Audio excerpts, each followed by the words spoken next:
नमस्कार साथियों, स्वागत है आपका ऑनलाइन स्टडी ग्रुप में। सामान्य अध्ययन के अंतर्गत आधुनिक भारत के इतिहास विषय का प्रारंभ किया गया है। इसमें आज का जो टॉपिक है वो है यूरोपीय कंपनियों का आगमन। इस टॉपिक से संबंधित विभिन्न आयोगों में जो प्रश्न पूछे गए हैं उन प्रश्नों को विस्तृत व्याख्या सहित आपको बताया जाएगा। साथ ही साथ जो भी तथ्य आगामी परीक्षाओं के लिए महत्वपूर्ण हैं उनको भी सम्मिलित करते हुए इस पूरे टॉपिक को होलिस्टिक अप्रोच के साथ कंप्लीट कराया जाएगा। तो चलिए प्रारंभ करते हैं आज का सेशन। और आज का जो सबसे पहला प्रश्न है कि निम्नलिखित में से कौन अफ्रीका में सबसे पहले व्यापारियों के रूप में पहुंचे जो कि अंततः अफ्रीका में यूरोपीय उपनिवेश की स्थापना का कारण बना। तो एक बात याद रखिएगा कि जो पुर्तगाली है वो पहले यूरोपीय थे जो भारत और अफ्रीका में व्यापारिक रूप में पहली बार आए थे। तो इस प्रश्न का सही जवाब क्या होगा? यहाँ पर विकल्प सी सही हो जाएगा, पुर्तगाली। क्लियर? तो यहाँ पर आपका सी विकल्प आंसर हो जाएगा। अब आइए जरा देखते हैं कि किस प्रकार से भारत में यूरोपीय कंपनियों का आगमन हुआ। यहां पर सबसे पहले एक संक्षिप्त चर्चा हो जाए कि जो यूरोपीय कंपनियों का भारत में आगमन हुआ उसका सही क्रम क्या है, और उसके बाद प्रश्नों के माध्यम से वन बाय वन सभी कंपनियों के द्वारा किए गए कार्यों पर डिटेल चर्चा होगी। याद रखिएगा, सबसे पहले पुर्तगाली आए, उसके बाद डच आए, उसके बाद ब्रिटिश, उसके बाद डेनिश और उसके बाद फ्रांसीसी भारत में आए। क्लियर है? तो ये क्रम आपको बिल्कुल ध्यान में रखना है। अब जरा चर्चा करते हैं कि जो भारत में विदेशियों का आगमन हुआ उनके आने का रास्ता क्या था। ऐसी कौन सी परिस्थिति खड़ी हुई कि जिसमें नए समुद्री मार्ग की खोजने की आवश्यकता पड़ी। इन सभी बातों को इस प्रकार से देखेंगे ताकि आपको तथ्य भी समझ में आ जाए और कॉन्सेप्ट भी समझ में आ जाए। याद रखिएगा, भारत में मुख्य रूप से विदेशियों के आने के दो मार्ग थे। एक स्थल मार्ग था जो कि उत्तर पश्चिम सीमा की ओर से भारत में प्रवेश के लिए मार्ग प्रशस्त करता है, और जो दूसरा रास्ता था वो समुद्री मार्ग का था। यहां पर एक बात ध्यान रखिएगा कि यूरोप के साथ व्यापारिक संबंध प्राचीन काल में ही यूनानियों के समय से ही था, और ये व्यापारिक मार्ग के रूप में स्थल और जल दोनों का ही प्रयोग करते थे। अगर हम बात कर लें स्थल मार्ग की, तो आप देखिए बाल्कन प्रदेश से टर्की, फारस, ईरान, इराक होते हुए अफगानिस्तान में आते थे, और उसके बाद वहां के प्रमुख दर्रों से होते हुए भारत में प्रवेश करते थे। एक परीक्षा में आपसे इन दर्रों का नाम पूछा गया जिन दर्रों से होकर विदेशी भारत में प्रवेश करते थे, तो याद रखेंगे इसमें खैबर दर्रा, कुर्रम दर्रा, बोलन दर्रा और गोमल दर्रे प्रमुख हैं। क्लियर है? खैबर दर्रा, कुर्रम दर्रा, बोलन दर्रा और गोमल दर्रा। क्लियर है? यहां पर एक बात ध्यान रखिएगा कि जल मार्ग जो था, ये तो स्थल मार्ग हो गया। जल मार्ग जो था वो भूमध्य सागर, काला सागर, इसके द्वारा लाल सागर, फारस की खाड़ी और वहां से होते हुए अरब सागर में और फिर भारत में प्रवेश करते थे। क्लियर है? यहां पर एक बात ध्यान रखिएगा कि जो 15वीं शताब्दी थी इसमें अरब का जो प्रसार और उनका जो प्रभाव था ये इन जगहों पर बढ़ता चला गया, जिससे ये मार्ग असुरक्षित होने लगे। और याद रखेंगे 1453 में, डेट याद रखेंगे, ईयर 1453 में, 1453 में उस्मानिया सल्तनत जो कि तुर्की थे, इन्होंने कुस्तुनतुनिया को जीत लिया और धीरे धीरे पूरे दक्षिण पश्चिम एशिया और दक्षिण पूर्वी यूरोप पर अधिकार कर लिया। यही कारण था कि यूरोपीय देशों को भारत और पूर्वी एशिया के साथ व्यापार करने के लिए नए जलमार्ग की खोज करनी पड़ी। क्लियर? तो ये भूमिका सेट हो गई कि जलमार्ग खोजने के पीछे कारण क्या था। यहां पर एक बात ध्यान रखिएगा कि यूरोप गर्म मसालों के लिए दक्षिण पूर्वी एशिया के देशों पर निर्भर था। इसी प्रयास में, नए जलमार्ग के प्रयास में सबसे पहला नाम आता है कोलंबस का।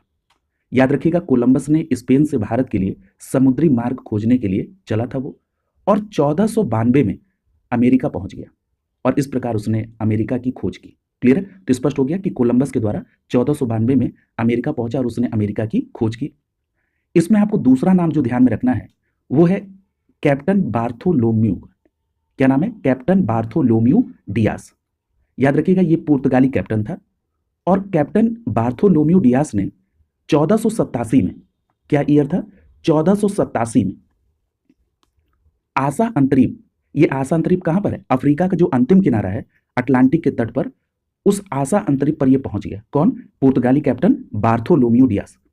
और इसने इस जगह को कहा कि ये तूफानी अंतरीप है। इसको इंग्लिश में बोलते हैं कैप ऑफ गुड होप। याद रखिएगा, पूर्वी एशिया और यूरोप को अफ्रीका से ये जोड़ता है। क्लियर? तो ये बात स्पष्ट हो गई।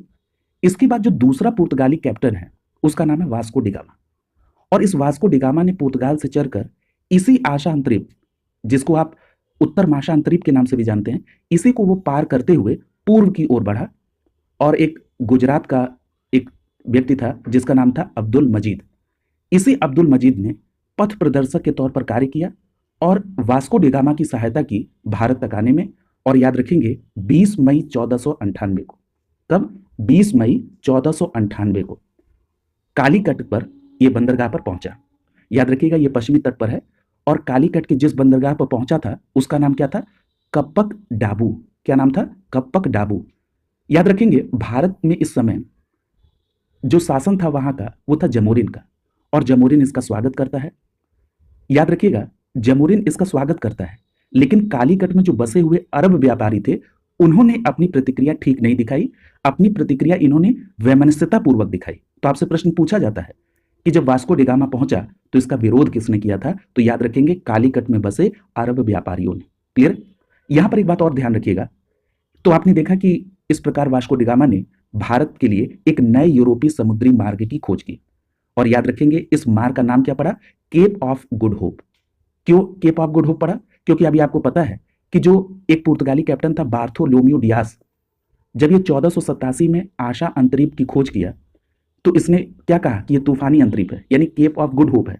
और इसी केप ऑफ गुड होप को पार करते हुए वास्को डी गामा भारत तक आया था, इसीलिए इस मार्ग का नाम पड़ा केप ऑफ गुड होप मार्ग। क्लियर? ये बात स्पष्ट हो गई। यहां पर अभी मैंने आपसे यह भी बता दिया कि जमोरिन के द्वारा इसका वेलकम किया गया। यहां पर दो बातें आपको ध्यान में रखनी आवश्यक है। ये जो वास्को डी गामा पुर्तगाल से भारत आया था, ये वहां के शासक डॉन हेनरिक का प्रतिनिधि बनकर आया था। क्या नाम है? डॉन हेनरिक, जिसको हेनरी द नेविगेटर के नाम से भी जानते हैं। और एक बात और याद रखिएगा, अगर डॉन हेनरिक की चर्चा हुई है, अर्थात हेनरी द नेविगेटर की चर्चा हुई है, तो याद रखिएगा इसने सबसे लंबी समुद्री यात्रा को आसान करने के लिए एक दिक्सूचक यंत्र और नक्षत्र यंत्र इसके द्वारा गणना करने के लिए तालिका और सारणी का निर्माण भी कराया था। क्लियर? किसने कराया था? हेनरी द नेविगेटर ने। यह पुर्तगाल का शासक था जब वास्को डी गामा भारत आया था। क्लियर? तो यह बात स्पष्ट हो गई। यहां पर एक बात और मैं कोरिलेट करना चाह रहा था कि याद रखिएगा अभी 2021 की घटना है कि जब स्वेज नहर में रुकावट आई थी तो इसी केप ऑफ गुड होप से जहाजों का पुनः संचालन किया गया था।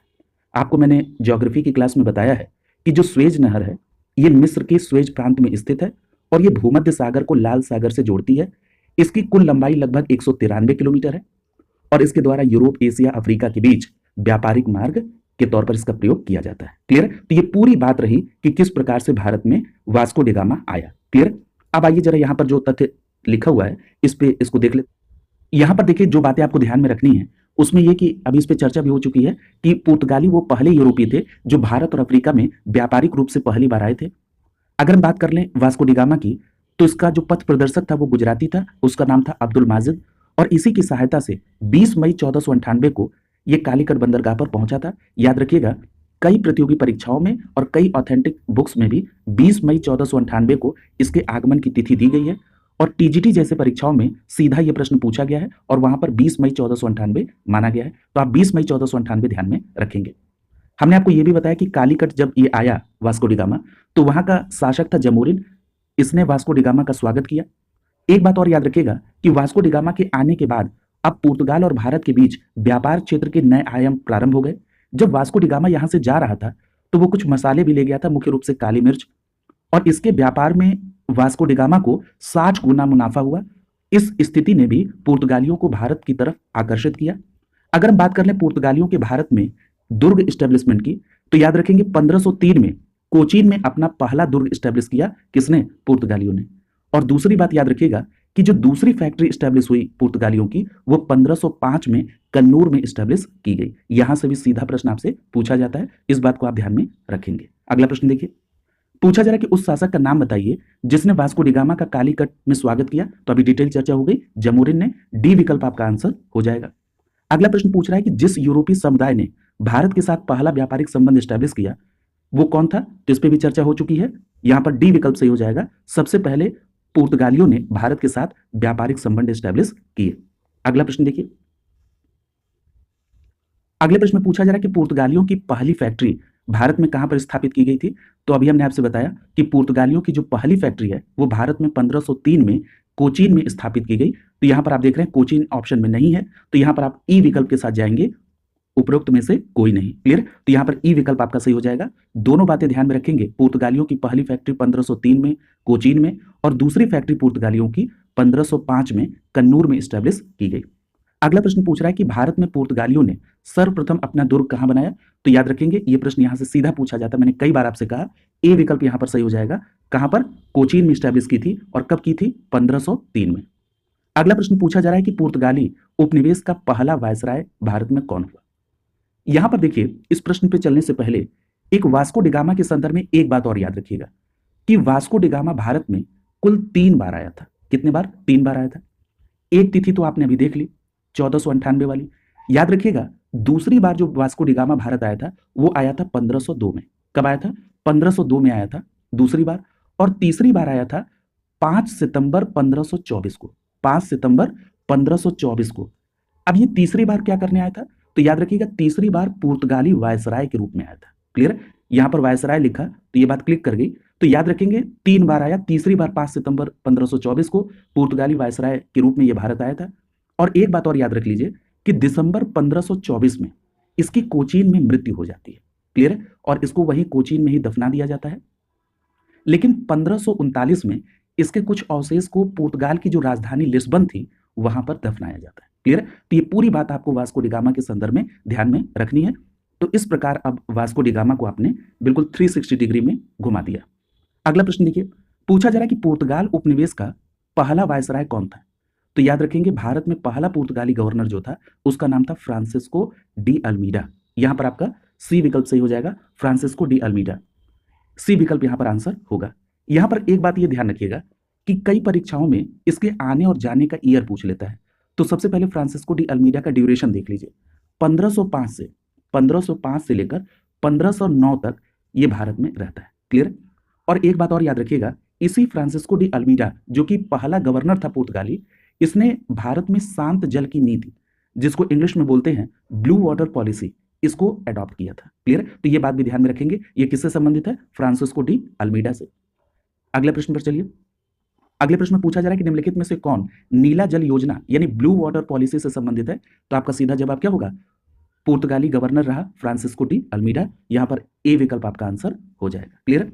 अगला प्रश्न आपसे पूछा जा रहा है कि बंगाल की खाड़ी में समुद्री डकैती हेतु हुगली का उपयोग कौन करता था? अब यहां पर एक बात देखिए कि जो पुर्तगाली थे ये बंगाल की खाड़ी में समुद्री डकैती के लिए हुगली का उपयोग करते थे। और यहां पर आपको दो बातें ध्यान में रखनी होगी कि हुगली में पुर्तगालियों ने अकबर की अनुमति से कारखाने की स्थापना की थी और 1632 में शाहजहां ने इसे पूरी तरह से नष्ट करा दिया था। अब यहां शाहजहां ने क्यों नष्ट कराया? तो इसका जो तात्कालिक कारण था कि पुर्तगालियों के द्वारा मुमताज महल की नौकाओं का अपहरण कर लिया था। इसी की प्रतिक्रिया में शाहजहां ने 1632 में क्या किया? हुगली में पुर्तगालियों की जितनी भी बस्तियां थी उसको क्या कर दिया? बिल्कुल नष्ट करा दिया। क्लियर? तो ये पूरी बातें आपको ध्यान में रखना होगा। क्लियर? तो यहां पर आपका इस प्रश्न का सही जवाब क्या हो जाएगा? यहां पर विकल्प सी सही हो जाएगा, पुर्तगाली। क्लियर? यहां पर देखिए इस बात को मेंशन किया गया है, मैंने अभी आपसे बताया कि जो पुर्तगाली थे इन्होंने बंगाल की खाड़ी में समुद्री डकैती के लिए हुगली का उपयोग किया। और मैंने आपसे बताया कि अकबर ने 1580 में यहां पर कारखाना स्टैब्लिश करने की अनुमति दी थी और पुर्तगालियों का यह प्रमुख व्यापारिक केंद्र था। लेकिन बाद में शाहजहां ने 1632 में इस पुर्तगाली केंद्र हुगली को पूरी तरह से नष्ट करा दिया था। इसके पीछे का मैंने आपको कारण बताया कि पुर्तगालियों के द्वारा मुमताज महल की नौकाओं का अपहरण कर लिया गया था। क्लियर? ये सभी बातें आपको ध्यान में रखनी होंगी। अगला प्रश्न देख लीजिए, पूछा जा रहा है कि बंगाल की निम्नलिखित फैक्ट्रियों में से एक जो पुर्तगालियों के द्वारा स्थापित की गई थी वो कौन थी? तो ये बात स्पष्ट हो गई, अभी चर्चा हुई है। यहां पर सी विकल्प से हो जाएगा, हुगली। क्लियर? सी विकल्प आपका आंसर हो जाएगा। अगले प्रश्न में पूछा जा रहा है कि भारत में पुर्तगाली शक्ति का वास्तविक संस्थापक कौन था? जरा यहां पर प्रश्न के नेचर को समझिए। दो बातें आपसे पूछी जाती हैं कि पुर्तगाली शक्ति का वास्तविक संस्थापक, तो यहां पर आपका सही जवाब क्या हो जाएगा? Alfonso de Albuquerque. क्या नाम है? Alfonso de Albuquerque. यहां पर आपका बी विकल्प आंसर हो जाएगा। क्लियर? आइए जरा इस पर जो जो पॉसिबल प्रश्न है उसको जरा देख लेते हैं। सबसे पहली बात अभी आपने पढ़ा था कि भारत में जो पहला पुर्तगाली गवर्नर था वो फ्रांसिस्को डी अल्मीडा था 1505 से 1509 में। याद रखिएगा ये जो फ्रांसिस्को डी अल्मीडा है ये भारत में पुर्तगाली वायसराय बनकर 1509 में आया था। तो आप ये कह सकते हैं कि 1509 में अल्बुकर्क भारत में पुर्तगालियों का दूसरा गवर्नर नियुक्त होकर आया था। अगर हम इसके ड्यूरेशन की बात कर लें तो 1509 से 1515 तक, 1509 से 1515 तक इसका ड्यूरेशन है अल्फांसो दे अल्बुकर्क का। और याद रखिएगा फ्रांसिस्को डी अल्मीडा के बाद ये भारत में पुर्तगालियों का वायसराय बना था।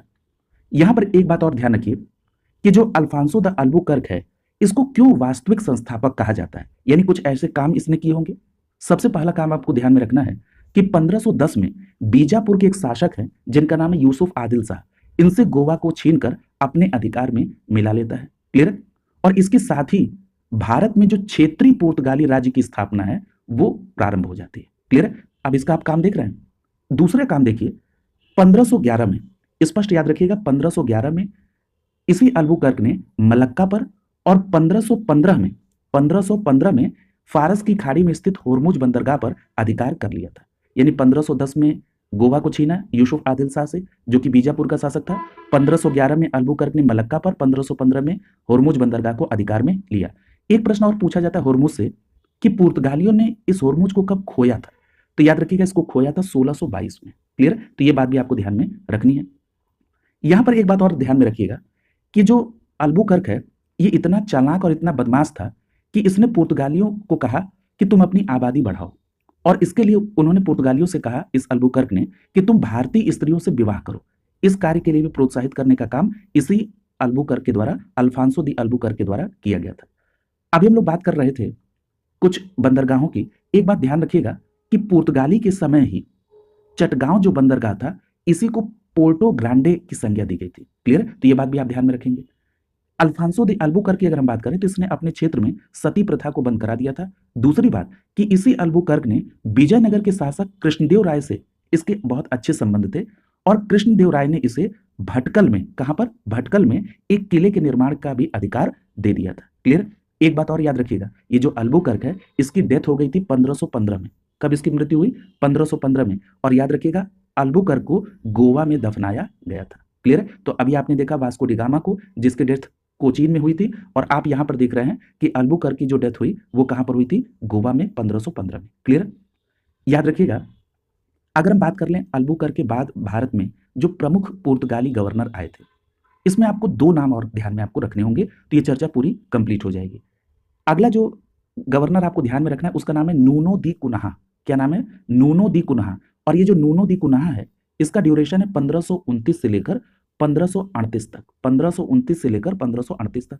याद रखिएगा इस नूनो दी कुन्हा ने 1534 में बेसिन पर और 1535 में दीव पर अधिकार कर लिया था। क्लियर। और उस समय मुगल सम्राट कौन था? हुमायूं था। याद रखिएगा कुन्हा ने, ये नूनो दी कुन्हा ने 1530 में, याद रखिएगा शासन का जो केंद्र है ये कोचीन के स्थान पर गोवा बना दिया था। ये दो बातें आपको मुख्य रूप से ध्यान में रखनी होगी। क्लियर। उसके बाद एक और पुर्तगाली गवर्नर का नाम आपको ध्यान में रखना है जिसका नाम है गार्सियो द नारोनहा। क्या नाम है? Garcia de Noronha. और ये कब बना था? 1538 में बना था। कब बना था? 1538 में।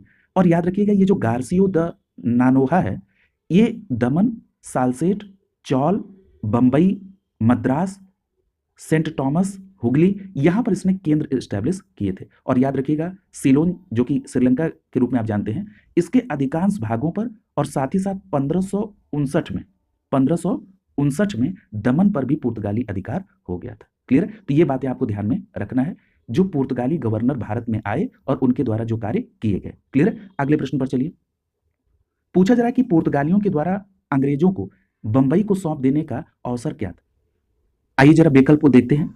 यहां पर सबसे पहला विकल्प दिया है पुर्तगालियों के द्वारा स्पेन के नियंत्रण से मुक्त होने पर। नहीं। यहां पर देखिए दूसरा विकल्प सही हो जाएगा, पुर्तगाली राजकुमारी ब्रेगेंजा कैथरीन से चार्ल्स द्वितीय का विवाह हुआ था। क्लियर। तो यहां पर आपका बी विकल्प आंसर हो जाएगा, इस रूप में बंबई प्राप्त हुआ था। देखिए एक बात ध्यान में रखिएगा कि पुर्तगालियों के द्वारा अंग्रेजों को बंबई सौंपे जाने का जो अवसर था वो क्या था? ये पुर्तगाली राजकुमारी ब्रेगेंजा कैथरीन का विवाह इंग्लैंड के राजा चार्ल्स द्वितीय के साथ हुआ था। क्लियर। तो ये बात ध्यान में रखेंगे। और ये बात कब की है? 1661 की है। क्लियर। और तभी जाकर बंबई दहेज में मिला था। क्लियर। यहां पर एक बात और ध्यान में रखिएगा कि 1668 में चार्ल्स ने बंबई द्वीप को ईस्ट इंडिया कंपनी को 10 पाउंड वार्षिक किराए पर दे दिया था। यह भी बात आपसे पूछी जाती है। ये दोनों तथ्य आप ध्यान में रखेंगे। अगले प्रश्न पर चलिए। अगला प्रश्न आपसे पूछा जा रहा है कि ब्रिटिश ईस्ट इंडिया कंपनी ने बंबई किससे लिया था? तो ये बात स्पष्ट हो गई है, ये आप आसानी से कर ले जाएंगे। तो आपका सही जवाब क्या हो जाएगा? विकल्प डी सही हो जाएगा, पुर्तगालियों से लिया था। अगला देखिए, पूछा जा रहा है कि पौंडीचेरी अर्थात पुदुचेरी के संदर्भ में निम्नलिखित कथनों पर विचार कीजिए। पुडुचेरी के संदर्भ में आपको देखना है।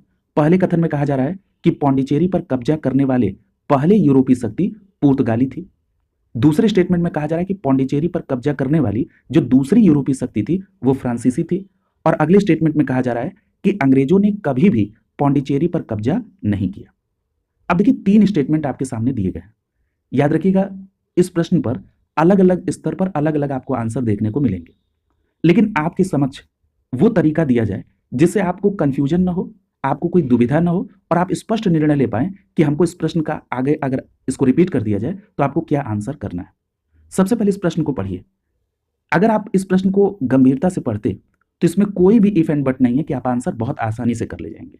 देखिए, पौंडीचेरी के संदर्भ में आपसे पूछा जा रहा है, मैं आपको फोकस देने के लिए कर रहा हूं तीसरे ऑप्शन पर। तीसरा जो स्टेटमेंट है इसको जरा देखिए, लिख रहा है कि अंग्रेजों ने कभी भी पौंडीचेरी पर कब्जा नहीं किया।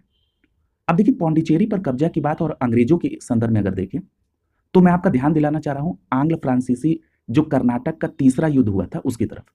कर्नाटक का जो तीसरा युद्ध हुआ, जो आप सभी जानते हैं कब हुआ था, ये 1756 से 1763 के बीच में कर्नाटक का तीसरा युद्ध, जिसको आप कहते हैं कि ये युद्ध सप्तवर्षीय युद्ध से प्रभावित था। इसी युद्ध के दौरान 22 जनवरी 1760 को अंग्रेजी सेना और फ्रांसीसी सेना के बीच में मद्रास और पौंडीचेरी के बीच में वांडीवास में एक युद्ध होता है और इसमें अंग्रेजी सेना ने फ्रांसीसियों को बुरी तरह से पराजित किया। और याद रखिएगा, 1761 में अंग्रेजों ने पांडिचेरी में भी अपना अधिकार स्टैब्लिश कर दिया। तो जब आप देख रहे हैं कि वांडीवास के युद्ध के तुरंत बाद 1761 में अंग्रेजों ने पांडिचेरी पर अपना अधिकार कर लिया, तो ये स्टेटमेंट कैसे सही हो सकता है? यानी ये स्टेटमेंट क्या है? नहीं किया था, ये कहना बिल्कुल गलत है। तो ये यहां पर तीसरा स्टेटमेंट गलत हो गया। अब आइए जरा इसके विकल्प पर। अगर आप यहां पर विकल्प देखेंगे तो देखिए, कह रहा है कि कौन सा कथन सही है, और आप देख रहे हैं कि तीसरा ऑप्शन सब में है ए को छोड़कर, यानी दूसरे बी सी डी तीनों में तीसरा ऑप्शन है, यानी ये तीनों क्रॉस हो जाएंगे। इस स्थिति में पहला ऑप्शन आपका आंसर हो जाएगा। क्लियर है? तो ये तो आपका बहुत आसान तरीका हुआ कि कैसे आप इसका आंसर बहुत आसानी से कर पाते, अगर आपको कर्नाटक का जो तीसरा युद्ध है ये बहुत अच्छे से पता है तब। क्लियर? अब आइए जरा देखते हैं कि इसमें पहला स्टेटमेंट सही है और यहां पर दिया गया है कि यह प्रश्न विवादित है। क्या कारण है कि इस पहले स्टेटमेंट पर विवाद है? पहले स्टेटमेंट में लिखा हुआ है कि पौंडीचेरी पर कब्जा करने वाली पहली यूरोपीय शक्ति पुर्तगाली थी। अब देखिए, अगर आपने इस स्टेटमेंट को पढ़ा और अगर आपके दिमाग में यह बात आ गई कि पौंडीचेरी को बस्ती के रूप में तो फ्रांसीसियों ने स्टैब्लिश किया था, तो वहीं पर यह प्रश्न आपके दिमाग में उलझन पैदा कर देगा। याद रखिएगा, बस्ती स्टैब्लिश होना एक अलग विषय है और एक व्यापारिक केंद्र के तौर पर वहां पर कोठी का निर्माण होना ये एक अलग विषय है। क्लियर है?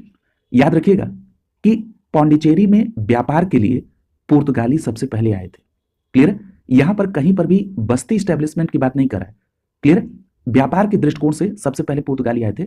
अगर आप इसके पौंडीचेरी के आप अगर ऑफिशियल वेबसाइट पर भी देखेंगे तो वहां पर भी इस बात का जिक्र है कि अगर हम औपनिवेशिक युग की बात करें तो सबसे पहले पुर्तगाली को पौंडीचेरी में स्टैब्लिश बताया गया। क्लियर? लेकिन अगर आप बस्ती के रूप में बात करेंगे तो याद रखिएगा, फ्रांसिस मार्टिन और एक था बेलांग लेस्पिने, फ्रांसिस मार्टिन और बेलांग लेस्पिने, इसने मिलकर इन दोनों ने एक मुस्लिम सूबेदार था, और ये मुस्लिम सूबेदार कहां का था? वलिंकोडपुरम का। कहां का? वलिंकोडापुरम का। और ये वलिंकोडापुरम का जो मुस्लिम सूबेदार था इसका नाम था शेर खान लोदी, और इसी शेर खान लोदी से एक छोटा सा गांव मद्रास के निकट लिया फ्रांसीसियों ने 1673 में, और इसी गांव को पौंडीचेरी एक बस्ती के रूप में फ्रांसीसियों ने 1674 में इसको विकसित किया। क्लियर है? अगर ये बात आपके ध्यान में होगी तो आप ये पहला स्टेटमेंट भी गलत कर देंगे। लेकिन आपने ये देखा कि अगर आप विकल्प से जा रहे थे तो आपने तीसरा विकल्प तो बी सी डी से क्रॉस कर दिया। ऐसी स्थिति में आपके पास ए विकल्प बचा हुआ था केवल इकलौता, कि आप इसको टिक करें। यानी जो प्रश्न आपसे सेट किया गया वो बस्ती के पॉइंट ऑफ व्यू से नहीं था, वो ये था कि व्यापार के दृष्टिकोण से भी सबसे पहले किसका ऑक्यूपेशन था? पौंडीचेरी के ऊपर। क्लियर? तो ये बात इस टाइप क्लियर हो गई ना? तो यहां पर आप देख रहे हैं कि पहला विकल्प आपका बिल्कुल सही हो जाएगा, यहां पर ए विकल्प आपका आंसर होगा। क्लियर? देखिए, यहां पर इसकी व्याख्या में भी इस बात को लिखा गया है, यही तर्क देते हुए ए ऑप्शन को भी खारिज किया गया कि 1773 में फ्रांसीसी कंपनी के निदेशक फ्रैंकोइस मार्टिन ने पौंडीचेरी की स्थापना की थी एज ए बस्ती। याद रखिएगा, पौंडीचेरी पर शासन करने वाली जो पहली यूरोपीय शक्ति है, अब ये बता रहे हैं फ्रांसीसी। देखिए, अगर एज ए बस्ती आप स्टैब्लिशमेंट की बात करेंगे तो स्वाभाविक सी बात है कि अगर किसी बस्ती को बनाया अगर फ्रांसीसियों ने, और पुर्तगाली तो सबसे पहले आए थे और फ्रांसीसी सबसे लास्ट में आए थे, तो ऐसी स्थिति में पहला कैसे पुर्तगाली हो जाता है? क्लियर? तो इस आधार पे ए विकल्प भी कैंसिल हो रहा है। क्लियर? लेकिन मैंने आपको इस पूरी बात को बता दिया कि किस प्रकार से ये पूरा सिनेरियो था। और जो पौंडीचेरी पर अंग्रेजों के अधिकार की बात थी, वो देखिए यहां पर लिखा है कि आंग्ल फ्रांस का जो कर्नाटक युद्ध हुआ था तीसरा, इसमें 1761 में पौंडीचेरी पर कब्जा कर लिया था अंग्रेजों ने, और युद्ध समाप्त होने के बाद फ्रांस को वापस लौटाया गया था। क्लियर? देखिए इस पे तो मैंने आपसे डिटेल चर्चा की थी ना कि 22 जनवरी 1760 को ये वांडीवास का युद्ध होता है, और इसमें इसके बाद 1761 में पौंडीचेरी पर कब्जा कर लेती है अंग्रेजी सेना। याद रखिएगा ये जो कर्नाटक का तीसरा युद्ध समाप्त होता है, ये पेरिस की संधि से होता है 10 फरवरी 1763 को, और इसी में यह तय किया गया कि अंग्रेज फ्रांसीसियों के जिस राज्य को अपने कब्जे में लिए थे वो इनको क्या करेंगे? वापस करेंगे। क्लियर? तो उसी के तहत ये पौंडीचेरी फ्रांसीसियों को वापस मिल जाता है, इसी पेरिस की संधि के तहत। अगला देखिए, अगला प्रश्न पूछा जा रहा है कि भारत में मुद्रणालय लाने के लिए पहला व्यक्ति कौन है?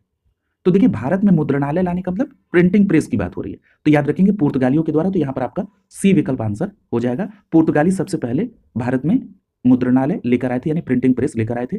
सन याद रखिएगा कब लाए थे? 1556 में, और गोवा में पहला मुद्रणालय एस्टेब्लिश किया गया। कहां पर? गोवा में। किसके द्वारा? पुर्तगालियों के द्वारा। क्लियर?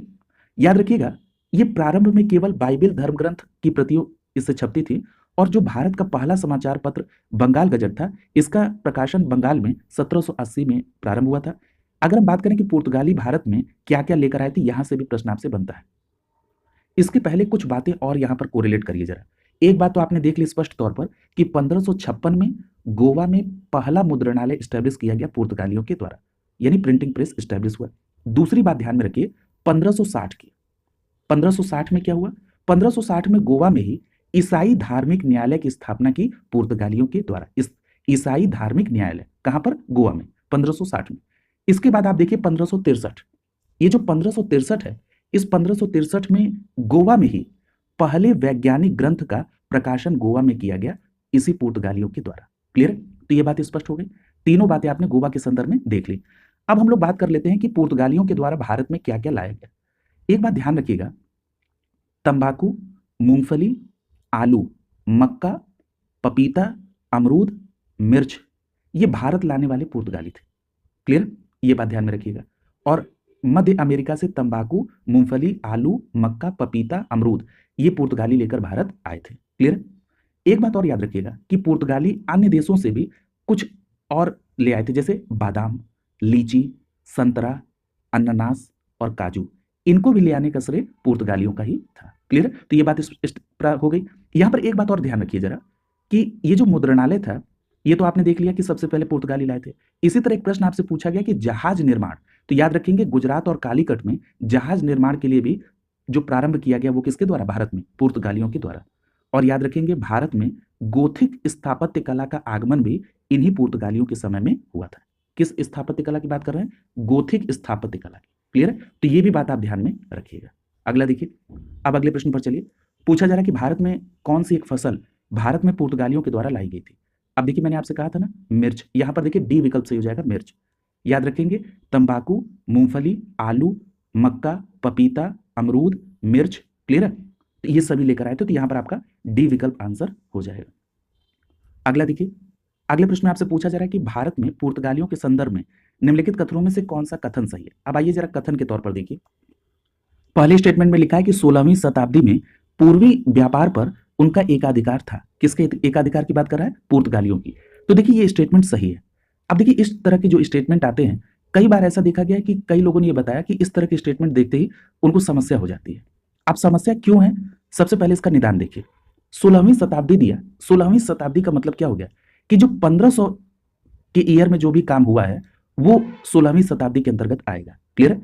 तो देखिए इसका मतलब अगर आप देखें पुर्तगालियों का, तो आपने देखा कि 1498 में पुर्तगाली व्यापारी यहां पर वास्को डी गामा आया, और उसके बाद आप देख रहे हैं कि जो पहला गवर्नर बना 1505 से 1509 में पुर्तगालियों की जो पहली फैक्ट्री बनी वो 1503 में कोचीन में, और दूसरी बनी 1505 में कन्नूर में। उसके बाद का जो भी क्रम है वो आप लगातार देखते आ रहे हैं कि दूसरा गवर्नर 1509 से 1515 के बीच में अल्बुकर्क बनता है, वो किस प्रकार से 1510 में गोवा को छीनता है, और उसके बाद वो आगे के क्रम में 1515 में उसकी डेथ होती है। फिर मैंने आपको नूनो दी कुन्हा की बात बताई 1529 से 1538 तक की। फिर मैंने आपसे कहा कि 1538 में जो पुर्तगाली गवर्नर बना उसका नाम गार्सियो दो नारोन्हा था। क्लियर? तो इस तरह से आपने एक क्रम देखा कि किस प्रकार से पुर्तगालियों का एक क्रम था। फिर आप यहां पर देख रहे हैं कि 1556 में गोवा में पहला प्रिंटिंग प्रेस भी स्टैब्लिश कर रहे हैं। तो ये बात बिल्कुल स्पष्ट हो जाती है कि 16वीं शताब्दी में पूर्वी भारत पर पूर्वी व्यापार जो है, पूरब की ओर व्यापार जिसमें भारत भी है, इस पे एकाधिकार किसका था? पुर्तगाली का। अच्छा, पुर्तगाली के बाद कौन आया भारत में? तो आप देखेंगे डच आए। अगर आप यहां से भी उठा के देख लीजिए, डच कौन थे? हॉलैंड या नीदरलैंड के निवासी थे। और अगर इनका पहला मूवमेंट अगर आप देखें डचों का पूर्वी साइड में, तो वो कौन सा था? तो पहला डच अभियान शुरू होता है 1596 में। आप देखिए पूरी कहानी, ये पूरी समस्या समाप्त करा देंगे आपकी। 1596 में डचों का पहला अभियान हुआ पूर्वी जगत में, और वो सुमात्रा और बैंटम में पहुंचा था। और उसके बाद डचों ने भारत और पूर्वी जगत में कई सारी यात्राएं की। और उसके बाद आप देखेंगे कि 1602 में डच की जो संसद है इसने एक प्रस्ताव पारित करके United East India Company of Netherlands की स्थापना की। कब? 1602 में। यानी आपने ये बात बिल्कुल स्पष्ट तौर पर कई तर्कों के माध्यम से देख लिया कि ये बात बिल्कुल सही है कि 16वीं शताब्दी में पूर्वी व्यापार में पुर्तगालियों का एकाधिकार था। क्लियर है? अब तो कोई समस्या नहीं है ना। मैंने दो दो तथ्य आपके सामने रखे। अब जरा दूसरा देखिए, दूसरा जो ऑप्शन दिया गया है वो दिया गया है बंबई के संदर्भ में कि प्रारंभ में उनका बंबई पर स्वामित्व था। देखिए, बंबई के संदर्भ में मैंने आपसे कहा कि पुर्तगालियों ने 1661 में इंग्लैंड के राजा चार्ल्स द्वितीय के द्वारा ये पुर्तगाली राजकुमारी ब्रेगेंजा कैथरीन से जो शादी की गई, उसी में बंबई को दहेज में दिया गया था। क्लियर है? और फिर उसके बाद आप ये भी देख रहे हैं कि जो 1668 है, इसमें चार्ल्स जो द्वितीय है, इन्होंने बंबई को ईस्ट इंडिया कंपनी को 10 पाउंड वार्षिक किराए पर दिया था। तो ये बात क्लियर हो गई ना कि पुर्तगालियों का प्रारंभ में ही बंबई पर स्वामित्व था। क्लियर? अच्छा, यहां पर एक बात और, अगला देखिए तीसरे स्टेटमेंट को, कह रहा है कि उसके पास कोचीन, दीव और दमन में व्यापारिक बस्तियां थी। तो क्या आपको मैंने ये नहीं बताया था कि कोचीन में सबसे पहली फैक्ट्री स्टैब्लिश हुई 1503 में? इस पे बात हुई। दीव पर भी चर्चा की। आपसे मैंने कहा कि जब नूनो दी कुन्हा था 1529 से 1538 तक, उसी ड्यूरेशन में 1535 में दीव पर पुर्तगालियों का अधिकार हुआ। और मैंने आपको यह भी बताया कि 1534 में बेसिन पर अधिकार हुआ। और मैंने आपको यह भी बताया कि 1530 में इसी नूनो दी कुन्हा ने अपना मुख्य केंद्र कोचीन के स्थान पर गोवा कर दिया था। तो ये बातें हुई। फिर अगला जो लिखा है दमन का, इस पे भी मैंने आपसे चर्चा की और कहा कि 1538 में गार्सियो द नारोन्हा ये पुर्तगाली गवर्नर बना था। और 1559 में 1559 में दमन में भी पुर्तगाली अधिकार हो गया था। क्लियर? तो इन सभी बातों पे चर्चा हुई थी। तो ये यहाँ पर तीसरा स्टेटमेंट भी सही है। अगले स्टेटमेंट में कह रहा है कि मुगलों ने उन्हें किसी भी व्यापारिक छूट से वंचित किया था। ये स्टेटमेंट सही नहीं है। मुगलों ने पुर्तगालियों को कई व्यापारिक छूट प्रोवाइड किए थे। तो यहाँ पर आप देख रहे हैं कि चौथा स्टेटमेंट सही नहीं है। तो अब आपको आंसर करना होगा, तो ये क्या करेंगे? ए विकल्प चयन हो जाएगा। पहला, दूसरा और तीसरा स्टेटमेंट यहाँ पर बिल्कुल सही है। क्लियर? एक एक तथ्यों पर बात हो रही है। जब आप विस्तार में टॉपिक को पढ़ते हैं तो निश्चित रूप से प्रश्न आपको बहुत आसान लगेंगे। और मैं ये पूरी जिम्मेदारी के साथ कह रहा हूं कि आज के पहले आपको जो प्रश्न बहुत कठिन लगता होगा, आप ये कहेंगे, ये सोचेंगे भी कि ऐसा क्या था कि ये हमको कठिन लग रहा था। ये पूरा प्रयास होगा कि ऑनलाइन स्टडी ग्रुप आपके जो सपने हैं उसको पूरा करने में अपना थोड़ा ही सही भले प्रयास जरूर करें। तो ये देखिए, यहां पर आपने ये बातें देख ली। अब देखिए जरा, ये सारी बातें चर्चा में आ चुकी हैं कि 1498 में वास्को डी गामा भारत आया, 1503 में कोचीन में, 1505 में कन्नूर में, 1510 में गोवा में, 1535 में दीव में पुर्तगालियों का कब्जा होता चला गया। फिर 1661 में बंबई को ब्रिटेन को दहेज के रूप में दिया। इसका मतलब प्रारंभ से ही पुर्तगालियों के पास था। तो ये सारी बातें आपको हुई। और ये भी ध्यान रखिएगा कि मुगलों ने पुर्तगालियों को व्यापारिक छूट प्रदान की थी। इसमें कई, अभी अकबर के बारे में भी चर्चा हुई थी। क्लियर? अगला देखिए, पूछा जा रहा है कि निम्नलिखित कथनों पर विचार कीजिए। लिख रहा है कि दादर और नगर हवेली जो कि 1961 में भारत का हिस्सा बने, इस पर पुर्तगालियों का शासन था। अब देखिए जरा बात कर लेते हैं गोवा, दमन, दीव, दादर, नगर हवेली की। बात है 19 दिसंबर 1961 की। कब की? पूरी डेट याद रखिए, 19 दिसंबर 1961 की। गोवा, दमन व दीव, दादरा एवं नगर हवेली, इसको पुर्तगालियों से मुक्त कराया गया। क्लियर? और उसके बाद आप जानते हैं कि बाद में गोवा को 30 मई 1987 को पूर्ण राज्य का दर्जा भी मिला था। और एक बात और याद रखिएगा कि पुर्तगालियों से भारत को स्वतंत्रता संघर्ष करना पड़ा था इनको छूट कराने के लिए। यानी इन क्षेत्रों को मुक्त कराने के लिए भारत को स्वतंत्रता संघर्ष करना पड़ा था पुर्तगालियों से। और एक बात और याद रखिएगा, इस तथ्य से एक बात और स्पष्ट हो जाएगी कि पुर्तगाली भारत में सबसे पहले आए थे और सबसे अंत में गए थे। क्लियर? ये सारे प्रश्न आपसे पूछे जाते हैं, तो ये बात सही हो गई। तो ये आप यहां पर देख रहे हैं, तो इस प्रकार से ये आपका पहला स्टेटमेंट बिल्कुल सही हो गया। अब देखिए अगला करा कि पौंडीचेरी और चंद्रनगर पर फ्रांसीसियों का अधिकार था। किसकी बात हो रहा है? पौंडीचेरी और चंद्रनगर पर। यह बात बिल्कुल सही है, दूसरा स्टेटमेंट भी सही है। अब देखिए कैसे बात करते हैं पौंडीचेरी की। सबसे पहले बात कर लीजिए पौंडीचेरी की। याद रखिएगा कि नवंबर 1954 को फ्रांसीसी और भारत सरकार के बीच में संधि वार्ता होती है। इसके बाद पौंडीचेरी को भारत के साथ एकीकृत कर दिया जाता है। किसकी बात हो रही है? पौंडीचेरी की। और मैंने आपको क्या बताया? नवंबर 1954, नवंबर 1954। क्लियर? अब हम बात कर लेते हैं चंद्रनगर की। याद रखिएगा चंद्रनगर की अगर हम बात करें तो जून 1949 में, जून 1949 में फ्रांसीसियों ने चंद्रनगर का शासन भारत सरकार को सौंप दिया। तो आपने देख लिया कि 19 दिसंबर 1961 को गोवा, दमन, दीव, दादर, नागर हवेली पुर्तगालियों से मुक्त कराया गया। फिर उसके बाद आप देख रहे हैं कि जून 1949 को फ्रांसीसियों ने चंद्रनगर का शासन भारत को दिया।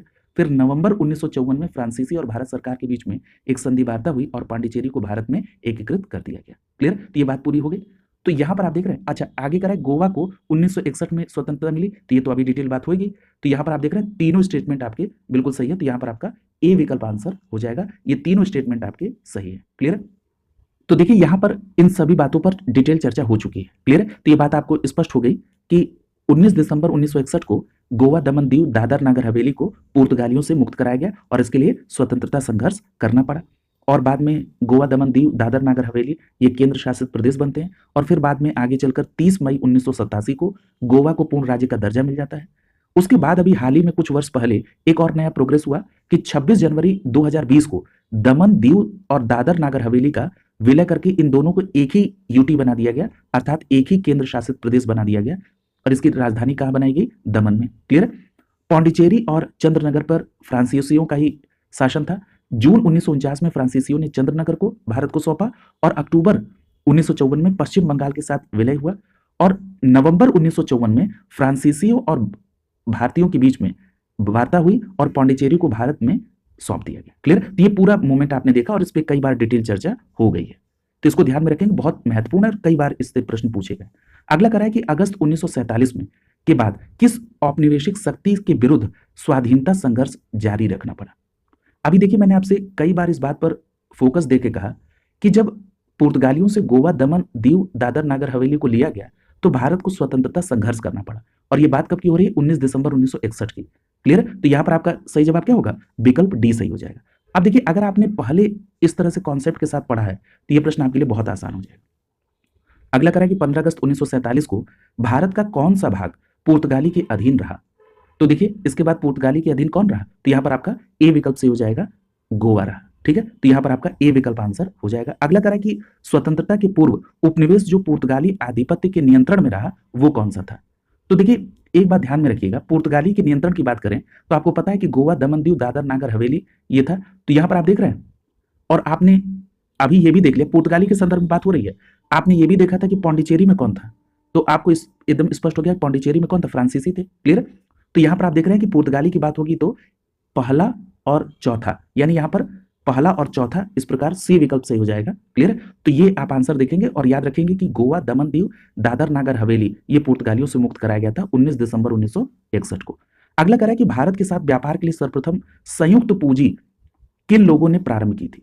अब देखिए यहां से अब पुर्तगाली के आगे जो डच भारत में आए थे यहां से उससे संबंधित प्रश्न आपसे पूछा जा रहा है। तो यहां पर याद रखिएगा बी विकल्प आपका आंसर हो जाएगा। डचों ने भारत के साथ व्यापार के लिए सबसे पहले संयुक्त पूंजी कंपनी का प्रारंभ किया था। तो यहां पर आपका बी विकल्प आंसर हो जाएगा। क्लियर? देखिए मैंने डचों के संदर्भ में भी आपको एक प्रारंभिक जानकारी दी थी पिछले प्रश्न को जब मैं कोरिलेट कर रहा था, तो मैं उसको दोहराऊंगा नहीं क्योंकि नए तथ्य आए, बहुत वीडियो लंबी भी ना हो और सभी तथ्य भी सम्मिलित हो जाए। देखिए यहां पर एक बात ध्यान रखिएगा कि 1602 में यह बात हो चुकी है कि भारत से व्यापार करने के लिए सबसे पहले डच यानी हॉलैंड की संसद ने एक प्रस्ताव पारित किया और डच ईस्ट इंडिया कंपनी की स्थापना की। और याद रखिएगा कंपनी को संसद की तरफ से 21 वर्ष की भारत और पूर्वी देशों के साथ व्यापार करने, आक्रमण, विजय करने, इन सभी के संदर्भ में अधिकार पत्र मिला था। और ये जो कंपनी स्टैब्लिश हुई थी डच ईस्ट इंडिया कंपनी, इसका मूल नाम क्या था? तो याद रखेंगे इसका नाम था वेरिंगदे ओस्ट इंडीज कंपनी। यहां से भी आपसे प्रश्न पूछा जाता है, ये कंपनी का नाम दे देगा, पूछ देगा कि कहाँ से संबंधित है? पुर्तगाली, डच, अंग्रेज, फ्रांसीसी, डेनिश। तो देखिए, वेरिंगदे ओस्ट इंडीज कंपनी ये डच ईस्ट इंडिया कंपनी का मूल नाम है। क्लियर? और याद रखिएगा कि डेनिश ईस्ट इंडिया कंपनी ये कब स्टैब्लिश हुई थी? 1616 में। क्लियर? तो ये बातें आपको ध्यान में रखनी होगी। अब यहां से आप देखेंगे कि डचों के बारे में थोड़ी डिटेल चर्चा हो जाए। ये बात मैंने आपसे बता दी है कि हॉलैंड या नीदरलैंड के निवासी थे डच। ये भी बात हो गई कि 1602 में इनकी स्थापना हुई थी। यहां पर एक बात और आपको ध्यान में रखनी है कि जो संयुक्त पूंजी की बात हो रही थी यहां पर, तो इस कंपनी की जो संयुक्त पूंजी थी ये 65 लाख गिल्डर थी। ये बात ध्यान में रखिएगा, कितनी थी? 65 लाख गिल्डर। और एक बात और याद रखिएगा कि जो ये कंपनी बनी, इसके संचालन के लिए 17 सदस्यीय बोर्ड का गठन भी किया गया था। क्लियर? तो ये बातें आपको ध्यान में रखना होगा। अगला प्रश्न देखिए। अगले प्रश्न में पूछा जा रहा है कि डच ईस्ट इंडिया कंपनी ने किस वर्ष अपनी फैक्ट्री पटना में स्टैब्लिश की थी? तो देखिए यहां पर पटना की अगर बात करें, ये बीपीएससी में पूछा गया प्रीलिम्स में, तो यहां पर आपका बी विकल्प से हो जाएगा 1632 में। 1632 में पटना में फैक्ट्री स्टैब्लिश हुई थी डच ईस्ट इंडिया कंपनी की। अब देखिए, जो बातें आपको ध्यान में रखनी है पहले उसको गंभीरता से देखिए। फैक्ट्रियों से संदर्भित प्रश्न आपके यहां पूछे जाते हैं।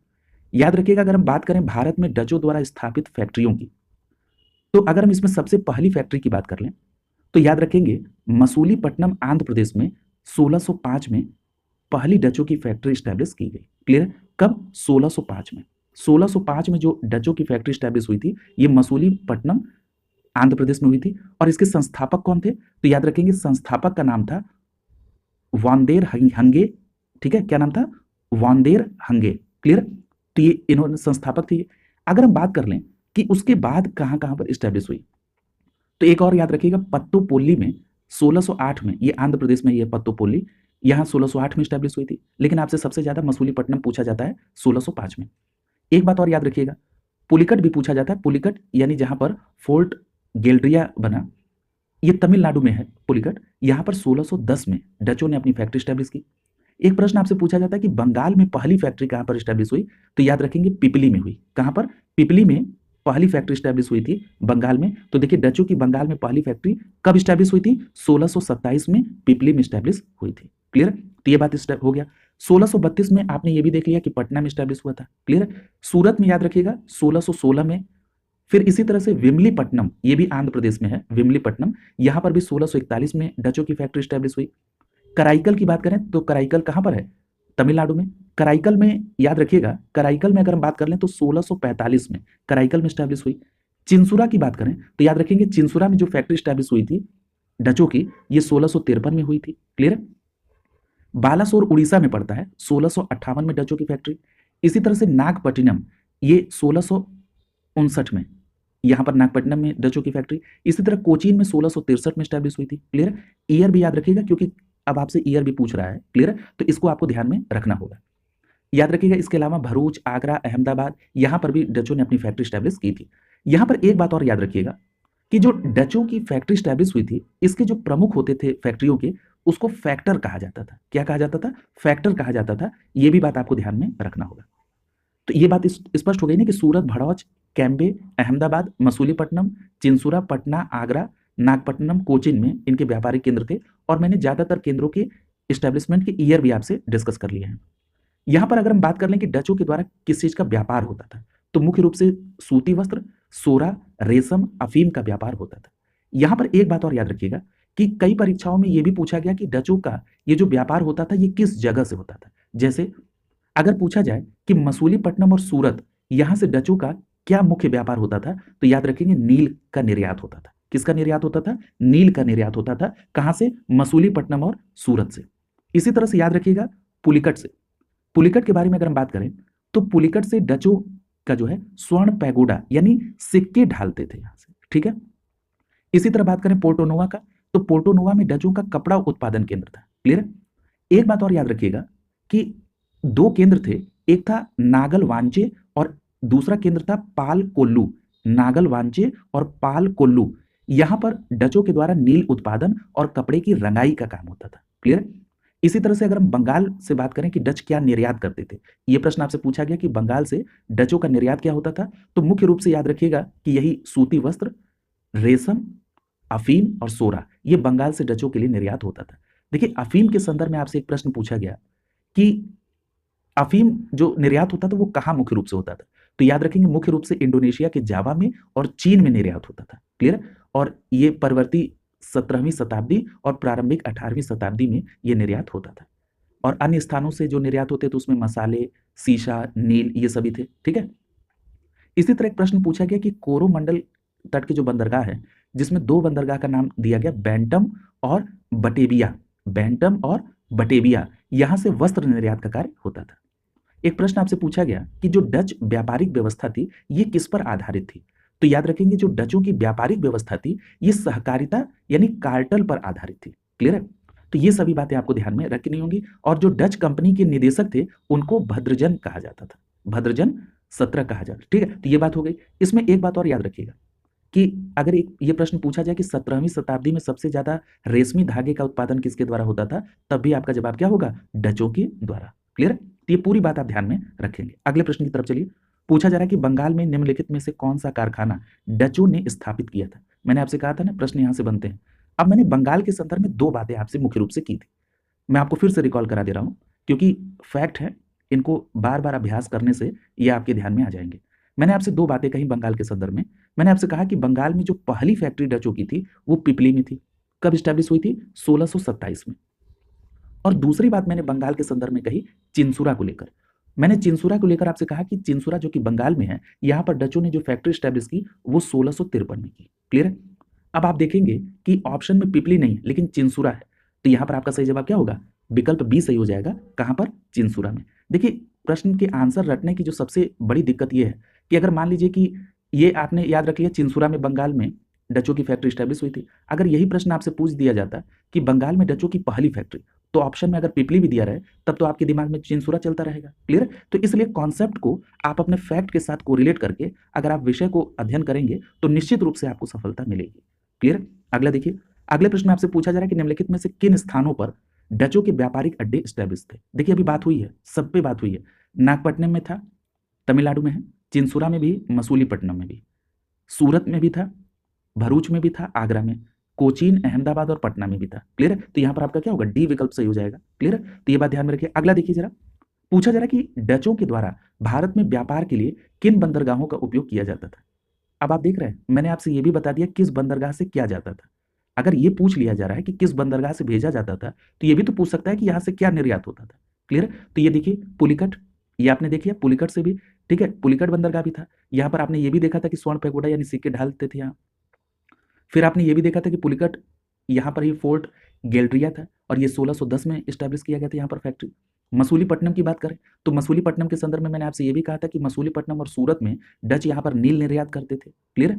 फिर उसके बाद मैंने आपसे ये भी कहा कि मसूलीपट्टनम में जो इस्टेब्लिशमेंट हुआ था, ये पहला इस्टेब्लिशमेंट था डचों का फैक्ट्री के रूप में, वो कब हुआ था? 1605 में। क्लियर? वांदेर हंगे के द्वारा। ठीक है? तो ये सब बात हुई है। नागपट्टनम की बात करें तो नागपट्टनम के संदर्भ में मैंने आपसे कहा कि 1659 में तमिलनाडु में है, यहाँ पर डचों की फैक्ट्री स्टैब्लिश की गई थी। क्लियर? तो ये सारी बातें आपसे चर्चा में की गई हैं। तो ये आपने देखा, तो यहाँ डी विकल्प आपका आंसर हो जाएगा। सभी बंदरगाहों का ये उपयोग था। क्लियर? देखिए यहाँ पर लिखा भी है कि मसूलीपट्टनम 1605 में, पुलिकट में 1610 में, सूरत में 1616 में, भीमलीपट्टनम, देखिए कई जगह विमलीपट्टनम और भीमलीपट्टनम दिया, विमलीपट्टनम है, ठीक है, तो 1641 में। क्लियर? तो ये सभी बातें आपको ध्यान में रखनी होगी। अगला देखिए, अगला प्रश्न आपसे पूछ रहा है कि बेदरा के युद्ध में अंग्रेजों ने किसकी शक्ति को कुचल डाला था? बेदरा के युद्ध में। तो देखिए बेदरा के युद्ध की जब बात होगी तो सबसे पहले आपको ध्यान में रखना होगा कि बेदरा का जो युद्ध हुआ था ये 1759 में हुआ था, 1759 में बेदरा का युद्ध। क्लियर? दूसरी बात, बेदरा का युद्ध किसके बीच हुआ था? तो ये डचों और अंग्रेजों के बीच में हुआ था। ठीक है? तो यहां पर आप देख रहे हैं बेदरा के युद्ध में अंग्रेजों ने किसकी शक्ति को कुचल डाला? तो डचों की। क्लियर? याद रखिएगा, यहां पर ये जो अंग्रेजी सेना का नेतृत्व कर रहा था वो क्लाइव कर रहा था। ठीक है? तो ये बात ध्यान में रखिएगा कि ये जो बेदरा का युद्ध था, इसी युद्ध में डचों का भारत से अंतिम रूप से पतन हो गया था। तो यहां पर आपका बी विकल्प आंसर हो जाएगा। क्लियर? तो ये बात स्पष्ट हो गई कि डचों और अंग्रेजों के बीच में 1759 में ये बेदरा का युद्ध हुआ और अंग्रेजी नौसेना ने अपनी सर्वश्रेष्ठता को दिखाते हुए डचों को पूरी तरह से परास्त किया। और भारत में डचों की जो असफलता का कारण आप देखेंगे, उसमें प्रमुख कारण जो है उनको थोड़ा सा चर्चा देख लीजिए। इसका सरकार के सीधे नियंत्रण में होना, दूसरी बात कंपनी के भ्रष्ट तथा अयोग्य पदाधिकारी और कर्मचारियों का होना, और भारत में डचों के आगमन के परिणाम स्वरूप यहाँ पर सूती वस्त्र उद्योग निर्यात की सर्वोच्च स्थिति पर यह पहुंच गया था। तो ये बात भी आप ध्यान में रखेंगे। क्लियर? अगला कह रहा है कि डचों ने पुर्तगालियों को पराजित कर आधुनिक कोची में 1663 में पोर्ट विलियम का निर्माण कराया था। तो ये भी बात आपको ध्यान में रखना है कि डचों ने पुर्तगालियों को पराजित करके आधुनिक कोची में पोर्ट विलियम का निर्माण कब कराया था? तो याद रखिएगा 1663 में। अगला प्रश्न देखिए, यहां पर ये स्टेटमेंट टाइप का प्रश्न है। देखिए स्टेटमेंट टाइप के प्रश्न में कोई दम नहीं होता, बस आपका कॉन्सेप्ट क्लियर होना चाहिए। अब जरा देखिए इसको, पहला स्टेटमेंट लिख रहा है, पूछ रहा है कौन सा सही है। पहला लिख रहा है आधुनिक कोची भारत की स्वतंत्रता तक डच का उपनिवेश था। देखिए ये बात तो आपने देखी अभी पिछले ही प्रश्न में कि डचों ने पुर्तगालियों को पराजित करके कोची में फोर्ट विलियम का निर्माण कब कराया था? 1663 में। लेकिन यहां पर एक बात और याद रखिएगा कि 1814 में कोची ब्रिटिश उपनिवेश बन गया था। तो ये कह देना कि आधुनिक कोची भारत की स्वतंत्रता तक डच का उपनिवेश बना रहा, ये बात गलत हो जाएगी, यानी ये स्टेटमेंट आपका गलत है। ठीक है, क्योंकि ये 1814 में कोची ब्रिटिश उपनिवेश बन गया था। अगला स्टेटमेंट देखिए, पूछा जा रहा है कि डचों ने पुर्तगालियों को पराजित किया और आधुनिक कोची में उन्होंने फोर्ट विलियम का निर्माण कराया। ये स्टेटमेंट बिल्कुल सही है। तो इस प्रश्न का सही जवाब होगा विकल्प बी। क्लियर है? तो इस तरह से आप अपना आंसर करते चलेंगे। अगला प्रश्न पूछा जा रहा है कि निम्नलिखित ब्रिटिश कंपनियों में से भारत में व्यापार करने का जो पहला अधिकार प्राप्त हुआ वो किसको प्राप्त हुआ था? तो देखिए जो पहला अधिकार प्राप्त हुआ था वो लिवेंट कंपनी को हुआ था। किसको हुआ था? लिवेंट कंपनी को। यहां पर आपका ए विकल्प आंसर हो जाएगा। क्लियर? ए विकल्प आपका आंसर होगा। एक बात ध्यान रखिएगा कि भारत में व्यापार करने का जो पहला अधिकार है वो लिवेंट कंपनी को मिला था और 1593 में भारत में स्थल मार्ग से व्यापार करने पर यह अधिकार पत्र मिला और किसके द्वारा दिया गया? महारानी एलिजाबेथ प्रथम के द्वारा। क्लियर? तो ये सारी बातें आपको ध्यान में रखना है। तो ये बात ध्यान में आप रखिएगा। अच्छा, यहां पर कुछ बातें और आपको ध्यान में रखना है कि जो भारत में आने वाला पहला ब्रिटिश नागरिक था वो कौन था? तो देखिए भारत में आने वाला पहला ब्रिटिश नागरिक था जॉन मिल्टन हॉल। क्या नाम था? John Milton hall. और ये जो स्थल मार्ग से आया ये कब आया? 1597 में। कब आया? 1597। ये भी बात आप ध्यान में रखिएगा। अगला करा कि लंदन में ब्रिटिश ईस्ट इंडिया कंपनी के गठन के समय भारत का निम्नलिखित में से कौन बादशाह था? यानी जब लंदन में ब्रिटिश ईस्ट इंडिया कंपनी बन रही थी तो उस समय भारत में कौन बादशाह था? तो आपका सही जवाब होगा विकल्प ए, अकबर का समय था। कौन था? अकबर उस समय था। तो यहां पर आपका ए विकल्प आंसर हो जाएगा। क्लियर? तो ये बात ध्यान में रखेंगे आप। और अकबर का समय कब से कब तक था, यानी उसका शासन कब से कब तक था? तो अकबर ने 1556 से 1605 तक ये शासन किया था। क्लियर? यहां पर एक बात ध्यान में रखिएगा आप कि जो कंपनी स्टैब्लिश हुई 1599 में इंग्लैंड में, अंग्रेजी ईस्ट इंडिया कंपनी, इसका मूल नाम क्या था? तो इसका मूल नाम था the governor and company of merchants of London trading into the east Indies. ये मूल नाम आपको ध्यान में रखना होगा। और उस समय यहां पर मुगल बादशाह अकबर था और इंग्लैंड में जो महारानी थी वो कौन थी? एलिजाबेथ प्रथम। क्लियर? तो ये बातें आपको ध्यान में रखना होगा। यहां पर कुछ बातें और जरा कोरिलेट करा दें। जैसे अभी हमने आपसे चर्चा में कहा, दो बातें आपने देखी कि लिवेंट कंपनी को भारत में व्यापार करने के लिए पहला अधिकार पत्र प्राप्त हुआ था। क्लियर? दूसरी बात हमने आपसे कही कि भारत में आने वाले जो पहले ब्रिटिश नागरिक थे स्थल मार्ग से आए थे 1597 में, उनका नाम जॉन मिल्टन हॉल था। यहां पर एक बात ध्यान में रखिएगा कि भारत में सबसे पहले अंग्रेजी जहाज जो आया था समुद्र के माध्यम से, ये आया था रेड ड्रैगन, जिसको आप हेक्टर भी जानते हैं। रेड ड्रैगन हेक्टर सूरत में आया ये। क्लियर? याद रखिएगा इस रेड ड्रैगन पे जो बैठा था वो था कैप्टन हॉकिंस और ये कब आया था? 1608 में। क्लियर? तो ये बात स्पष्ट हो गई ना कि 1608 में कैप्टन हॉकिंस रेड ड्रैगन यानी हेक्टर नामक जहाज से, ये भारत में सबसे पहले अंग्रेजी जहाज था जो भारत आया था, सूरत में आया था। इसके बाद एक बात और याद रखिएगा कि जैसा भी हमने आपसे बताया कि ये जो कंपनी बनी थी 1599 में, इसमें कितने व्यापारी थे? तो याद रखेंगे 217 व्यापारी थे। कितने थे? इसमें 217 व्यापारी थे। और ये जो कंपनी स्टैब्लिश हुई 1599 में, इसका जो प्रारंभिक लक्ष्य था वो क्या था? भूभाग नहीं बल्कि व्यापार। भूभाग नहीं बल्कि व्यापार। क्लियर? एक बात और ध्यान रखिएगा कि जो एलिजाबेथ है इनका ड्यूरेशन भी देख लीजिए। एलिजाबेथ का जो ड्यूरेशन है ये 1558 से लेकर 1603 तक है। 1558 से 1603 तक है और अकबर का जो शासन है वो 1556 से 1605। क्लियर? यहां पर एक बात और मैं इंक्लूड करा दूं क्योंकि ये प्रश्न आपसे पूछा जाता है। जैसे मैं प्रश्न अभी आपको तथ्य बताऊंगा आप तुरंत उसको कोरिलेट करेंगे। आपसे पूछा जाता है कि कब एलिजाबेथ प्रथम ने यह फरमान दिया कि ये जो कंपनी स्टैब्लिश हुई है ये 15 वर्षों के लिए पूर्वी देश के साथ व्यापार कर सकेगी। तो याद रखेंगे 31 दिसंबर 1600 ईस्वी को। ये एग्जैक्ट डेट आपसे पूछ ली गई थी। क्लियर? तो ये भी बात आप ध्यान में रखिएगा। अगला प्रश्न देखिए, पूछा जा रहा है कि ईस्ट इंडिया कंपनी के निर्माण के समय इंग्लैंड का शासक कौन था? तो चर्चा हो गई, कौन था? एलिजाबेथ प्रथम। बी विकल्प आपका आंसर हो जाएगा। अगला कह रहा है कि किस मुगल सम्राट के काल में इंग्लैंड में ईस्ट इंडिया कंपनी ने भारत में अपना प्रथम कारखाना स्थापित किया था? प्रश्न को ध्यान से पढ़ेंगे। अब यहाँ पर देखिए कारखाने की बात आ गई है। देखिए अगर मैं बात करूं कारखाने के संदर्भ में क्या क्या तथ्य आपके सामने हैं जो आपको ध्यान में रखने होंगे। सबसे पहले तो इसका आंसर कर लीजिए, तो यहाँ पर बी विकल्प सही हो जाएगा, जहांगीर। याद रखिएगा उस मुगल सम्राट का नाम जहांगीर है जिसके शासनकाल में इंग्लिश ईस्ट इंडिया कंपनी ने भारत में पहला कारखाना स्टैब्लिश किया था। देखिए कई किताबों में आप देखेंगे कि भारत में जो अंग्रेजों का अस्थायी कारखाना है वो आपको सूरत दिखाई देगा, लेकिन जब आप इसको ऑथेंटिक सोर्सेज से देखेंगे तो ये बात स्पष्ट रूप से आपको ध्यान में रखना होगा कि जहांगीर के शासनकाल में इंग्लिश ईस्ट इंडिया कंपनी ने सबसे पहले 1611 में मसूलीपट्टनम ने अपना अस्थायी कारखाना बनाया था। क्लियर है? तो ये बात आपको स्पष्ट याद रखनी है।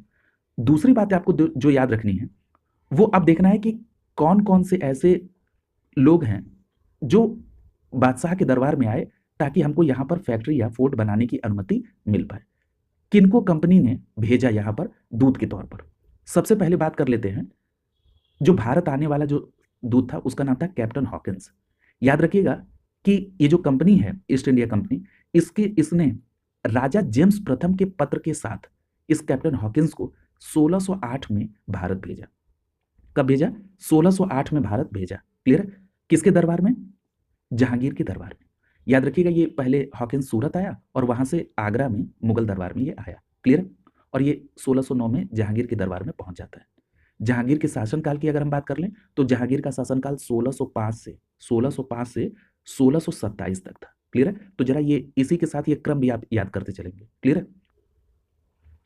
यहां पर एक बात और ध्यान रखिएगा हॉकिंस के संदर्भ में कि हॉकिंस को तुर्की और फारसी आती थी और इसका प्रभाव जहांगीर के ऊपर पड़ा और जहांगीर इससे खुश हुआ और इसने हॉकिंस को 400 का मनसब, एक जागीर और खान की उपाधि भी दी। खान की उपाधि हॉकिंस को किसने दी? तो याद रखेंगे जहांगीर ने दी थी। क्लियर है?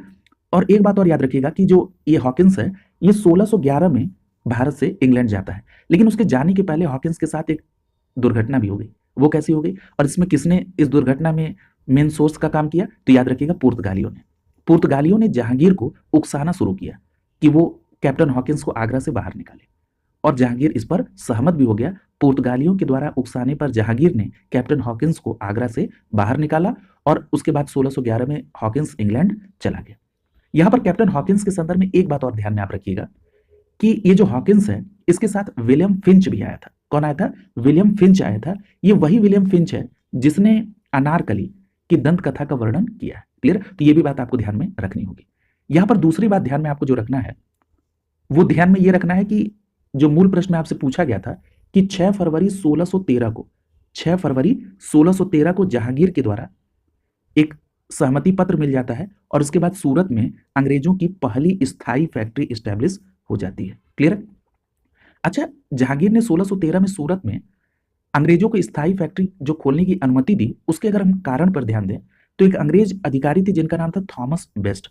इस थॉमस बेस्ट ने पुर्तगालियों को स्वाली, यानी ये स्वाली कहां पर है? सूरत में। स्वाली में 1612 में पराजित कर दिया था। तो ये भी प्रश्न आपसे पूछा जाता है कि पुर्तगालियों को स्वाली में किसने पराजित किया? तो 1612 में अंग्रेज अधिकारी थॉमस बेस्ट ने। इसी कारण से जहांगीर ने 1613 में सूरत में अंग्रेजों को स्थायी फैक्ट्री खोलने की अनुमति दे दी। क्लियर है? तो ये बात स्पष्ट हो गई। तो ये आपने यहां पर देखा। अब यहां पर एक बात और ध्यान रखिए कि इसके बाद 1615 में जेम्स प्रथम, जो वहां पर राजा था जेम्स प्रथम, जेम्स प्रथम ने कंपनी की ओर से टॉमस रो को भारत भेजा। क्लियर? ये सूरत पहुंचा टॉमस रो और फिर 1616 में जहांगीर से ये मिला।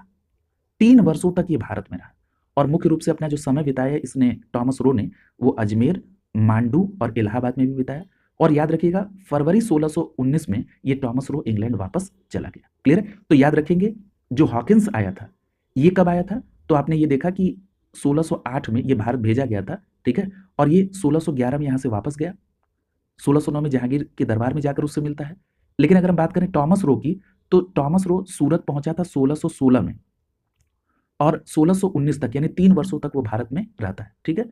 यहां पर एक बात और याद रखिएगा कि कश्मीर की यात्रा पर जब अकबर था तो उसी समय याद रखिएगा फादर मानसरेट ये अकबर के साथ यात्रा पर गए थे। ये भी प्रश्न आपसे पूछा जाता है। क्लियर? तो ये सभी बातें आपको ध्यान में रखनी होंगी। और एक बात और याद रखिएगा कि 1619 में मैंने अभी आपसे कहा ना कि टॉमस रो भारत छोड़ देता है। क्लियर? लेकिन उसके पहले ही अंग्रेज सूरत, आगरा, अहमदाबाद, भड़ौच में कोठियां स्टैब्लिश कर लेते हैं। ठीक है? तो ये सारी बातें आपको ध्यान में रखना होगा। और ये जो सभी कोठियां थी ये सूरत की कोठी और काउंसिल के नियंत्रण में आती थी। अगले प्रश्न की तरफ चलते हैं। पूछ रहा है कि वर्ष 1613 में अंग्रेजी ईस्ट इंडिया कंपनी को कहां एक कारखाना स्थापित करने की अनुमति मिली थी? तो बात हो गई कहां पर? सूरत में। डी विकल्प आपका सही हो जाएगा। और किसके समय में? जहांगीर के समय में। अगला देखिए, अगला प्रश्न आपसे पूछा जा रहा है कि अंग्रेजों ने अपना पहला व्यापारिक केंद्र कहां पर स्टैब्लिश किया था? तो यहां पर इस प्रश्न का आपको सही जवाब क्या होगा? सूरत में अपना पहला व्यापारिक कारखाना खोला था, स्थायी कारखाना अपना पहला सूरत में। तो यहां पर आपका बी विकल्प आंसर हो जाएगा। अगला प्रश्न देखिए, अगले प्रश्न में पूछा जा रहा है कि सूरत में अंग्रेजों को 1613 में कारखाना स्टैब्लिश करने का जो फरमान जहांगीर ने दिया था उसके पीछे का कारण क्या था? तो देखिए, मैंने अभी आपसे कहा था कि एक अंग्रेज अधिकारी था जिसका नाम थॉमस बेस्ट था और इसने पुर्तगालियों को 1612 में स्वाली यानी सूरत में, ये स्वाली पड़ता है, यहां पर हराया था। ठीक है, और उसी के बाद जहांगीर ने आज्ञा पत्र जारी किया और 6 फरवरी 1613 को अंग्रेजों ने सूरत में स्थायी फैक्ट्री स्टैब्लिश की। तो यहाँ पर आपका डी विकल्प सही हो जाएगा, अंग्रेजों के द्वारा पुर्तगाली बेड़े को पराजित करने के कारण। क्लियर है? तो डी विकल्प यहाँ सही हो गया। अगला देखिए, पूछा जा रहा है कि निम्नलिखित यूरोपीय व्यापारिक कंपनियों में से किसने सूरत में सर्वप्रथम कारखाना स्टैब्लिश किया था? तो सूरत में सबसे पहले कारखाना किसने?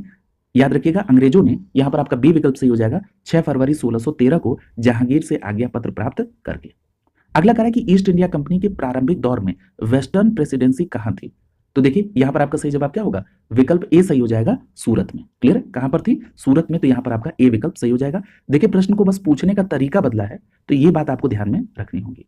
अगला प्रश्न आपसे पूछा जा रहा है कि निम्नलिखित में से किस अंग्रेज अधिकारी ने पुर्तगालियों को स्वाली के स्थान पर हराया था? और ये स्वाली मैंने आपको कहां बताया? तो ये स्वाली आपका सूरत में है। क्लियर? तो यहां पर आपका क्या हो जाएगा? Thomas best. तो यहां पर आपका बी विकल्प आंसर हो जाएगा इस प्रश्न का, थॉमस बेस्ट ने हराया था। क्लियर? अगला प्रश्न देखिए, अगले प्रश्न में आपसे पूछा जा रहा है कि भारत आने वाले यूरोपीय व्यापारियों के बारे में निम्नलिखित कथनों पर विचार कीजिए। यहां पर आपको कथन टाइप का ये प्रश्न है। आइए एक एक कथन को देखते हैं।